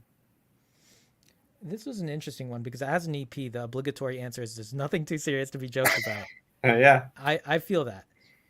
One thing is like for me, it's people's sore spots that they've identified. Like let's say someone has a big nose, and they don't want to be called out on that. It's like, all right, don't fucking go there. Yeah. Be more creative. Dick Be more move. creative. And like the Jada Smith joke about like the head, the GI Jane, that was just a weak ass joke in the first place by Chris Rock, which I do stand up for him in a lot of ways, but like for that incident, but still, it's a weak ass joke, and I'm like, you could do better than that. You're one of the greatest comedians. Like, you could do a little bit better than GI Jane. That whole thing didn't even need to happen, but I guess it did, and it does. But I think people's sore spots, you do want to avoid it if you do know about it. Like whether you hate or love a person, like that's just, it's not worth it. There's so much creativity. There's so much NESE humor available to you.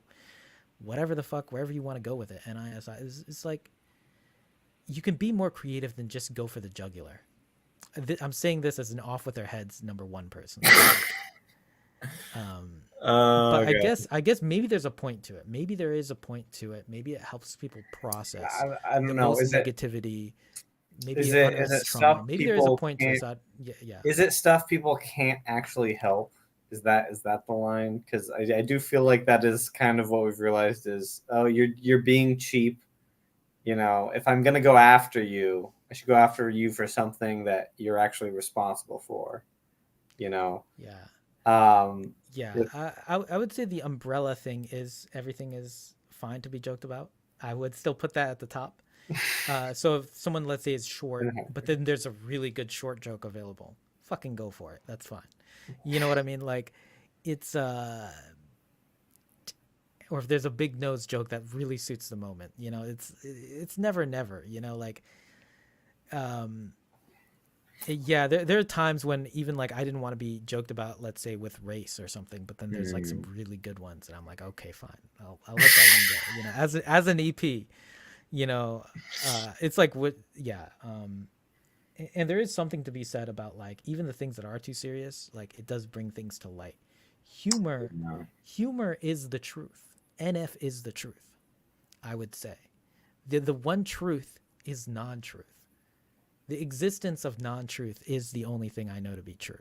Don't Okay. give me these permissions. Don't give me these permissions to be to like NF. I don't need it. No, I'm just kidding. You're right. You're right. I mean, you're not invalid. Yeah, You're yeah, no, it's valid. all good. NF is the truth. Sorry. Oh, that's your demons. I got triggered. Fuck. No, But no, I'm joking, I'm joking. I just, jokes are so necessary in life. yeah, So no. important. It's so like, god damn it, I'm the fucking like blockhead of blockheads, and without humor, I would probably, I don't want to say I'd probably be dead, but I probably wouldn't be the same. I don't know. I feel like I'd humor basically be dead. itself, I would not be the same person without humor. Like humor, I love stand-up comedy, and I fucking like, I don't know, it has such a special place in my heart for me. And it's always funny when like a fucking blockhead is like, I fucking love comedy. I fucking love Mm, the NF. It's like, yeah, it fucking matters. It holds some fucking ground, sacred ground, I think. But yeah, that's getting weird about it again. But yeah, a lot. it's good. It's good stuff. It's good shit. It's good Yeah. shit. Yeah. Okay. Last question, Habib. How do you cope with the fact you will one day die? I did all that I could. I put it out all out on the field. I'll say it in the fucking lead SE way I can. I came here. Life is a sport. You fucking go after it. You give it your all. The people you loved, the people who loved you, the work you did, and the work you didn't do, the fun you had, everything that you were here on this planet to do. Like, I have done my best in all of its imperfections and all of my mistakes. I did my best, and I hold in my heart a lot of love for everyone in the world and my family and my friends, people, you know. And that's all I can do. That's all I can feel. And if a bomb were to go off now and I'm gone right this second, like, it's okay. I think it's okay because I did do my best. And that's something I've been processing for the last 10 years, last 12 years or so. Yeah, it's all I can do. Yeah. Good. We're all here for a short time and a long time simultaneously. It's, You every moment know, is precious. Yeah. I've been processing. Um, there's a bit of a channel change, but what did you what did you think of David Chan's aliens video? How seriously did you take it? Um, I liked it. Yeah. I took it seriously enough. I think, I'm me too. behind on Dave on aliens, obviously. Like, he's the one who's really researched on that stuff. It freaked me out a little bit. I mean, I say that lightly, actually. The thing is, like, I try to live a life where if an alien showed up right now, I need to hold my shit together. Like, if an alien shows up right here, this one right here, and there's one right here, and like everywhere, and like probably on top of me right now. Who the fuck Mhm. knows? Like, some other dimension. But are we the fucking race? Are we the species? Are we becoming the type of species that can fucking handle it? This is why I fucking have the mission and the vision I do, is because I want the human race. Like, if Elon is going out there in space, I'm trying to get in there in people's minds because I think we as a people just need to become more human in a way that we've never been before. Because once we really embrace our actual humanity for what we don't even know is capable of, I think we can actually collaborate with aliens whether they exist or not. Even if they don't exist, the idea of their existence is enough for us to reach higher and do more as a species and be responsible for more, be accountable for more, do better for each other, love one another, all those things. There's places to go, people to be, and all that. Yeah. And so that's where I go with the aliens thing. I even made it kind of single decidery with the social one lens. But yeah. I think I think that's really good, and I think you're 100% correct. And one thing that happened to me after interviewing Dave was I realized how my I had a bunch of worldviews that were like I literally believe this because I want to, and Dave kind of like pulled out the Jenga blocks and like laughed. I was like, oh, these are important, and one of them was like, I hope we're the first to get to space. I hope we're the first aliens. Humanity number one. It's like because that's what I want. And what's funny is talking about the aliens. We were talking about it in the Discord, and we actually had a really good conversation because I was having to watch that, and I was just like updating. I'm just like, okay, fine, I'm gonna let this in and not let my subjective worldviews, which just only serve myself, run the show. Like I'm listening to what they're saying for real, and they're talking about like multiple dimensions and moving through time, and I'm like, wait a minute, wait a minute, wait a minute. So if the universe is infinite and they're hopping between dimensions, and if it is literally dimensions split at quantum fluctuations, I was just like, oh, like, is there anything to be afraid of because there's infinite? That would mean there would be infinite abundance. The only time we'd be really in danger from aliens is like if their back was against the wall and there was an abundance, or we had something they wanted. But I'm like, what could we possibly have that they would want? Like that's just what I had to process. Like Yeah, when you actually look at yeah. the world, we're copies of copies of copies. They can just make a copy of whatever they need. Like there's no special substance. I There's mean, no if there's some special. higher being and Yeah. we're just like goldfish in a bowl Yeah. equivalent, you don't, unless you're kind of fucked in the head, you're not gonna tip the goldfish bowl over and fucking kill, murder a whole universe or whatever the hell we're in. So like aliens, even if they have the upper hand, they're not just gonna use us for what little we have. I don't know. It's Yeah, that's the other thing. I'm like, if they can yeah, do that, if they can warp space, I'm like, you don't. People don't understand how much you can do with just warping space. Like, there's so much you can do. You don't even know. You can like make things bigger and small. Like, never mind. Don't make me get into it. But like, I'm yeah, just like, there's nothing special about us, and we're just a zoo to them.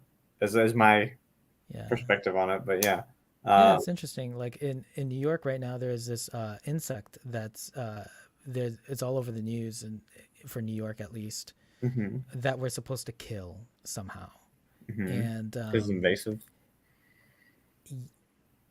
it's yeah, some invasive species. But I'm like, all right, so like, are we really supposed to kill this thing? And it's just like, I don't know. I've just been processing that, but like, some of these insects also look a little bit like spaceships. That's where I get a little observer funny. Wait, This is what are like a these insects? What are these insects? it's a lanternfly. There's a lanternfly species that's yeah, just say like lanternfly New York and just look that up.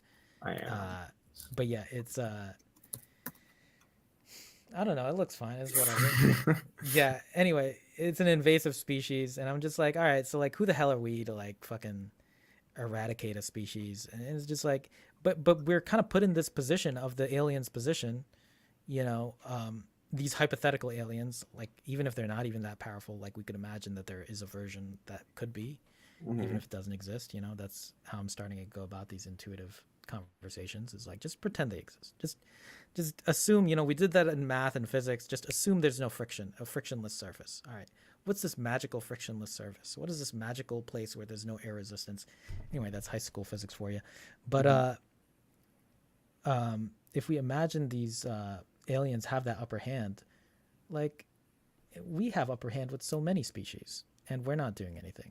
And so it's like, and if there was a higher species than us, they would have even higher ethical, you know, well, you would think and you would hope, possibly not, because AI, for example, is going to have to outsource ethics to someone like us. We actually have to outsource ethics to golden retrievers. You like the loop there? Nice move around. That was a Now good. that for those of you who stuck this long, that one's for you. This is you see, I need to watch more ENFP comedians. They can or just intuitive. Got to Oh, do that. Um, But yeah, that's the long thread is if we are the golden retrievers for the aliens, and you know the, I hope they do right by us, and if they don't, so be it. Uh, It was a it's good run. it's cruel fate, and yeah. Anyway, Henry, it was really nice talking to you. I feel like the interview portion is coming to a close. I don't know Yes. why I feel like blasting for you here. No, no, no, no, Um, no, no. It's fine. but I yeah, left a we got through void. the 7 Your, questions, I think. your blast How is do you feel? better. We need to wrap this up. We've been here too long. Yeah, no, I Anyway. can feel the YouTube viewers, in terms of the energy and time, and I'm just saying Yeah, like yeah, yeah. Oh, okay. Yes. for Sorry. them, like they might be like, all right, I need to complete it just to complete it. There's some completionists out there. You're Let's staying here save them forever. a We're little gonna bit be of here for time. 5 hours. Now we get to the real stuff. The aliens. Yeah. Okay. Well, I am going to say goodbye to everyone. Bye, everyone. Thank you for Bye, coming. everyone. Had a great interview with you, Habib, and everyone. You have a nice Yeah. day.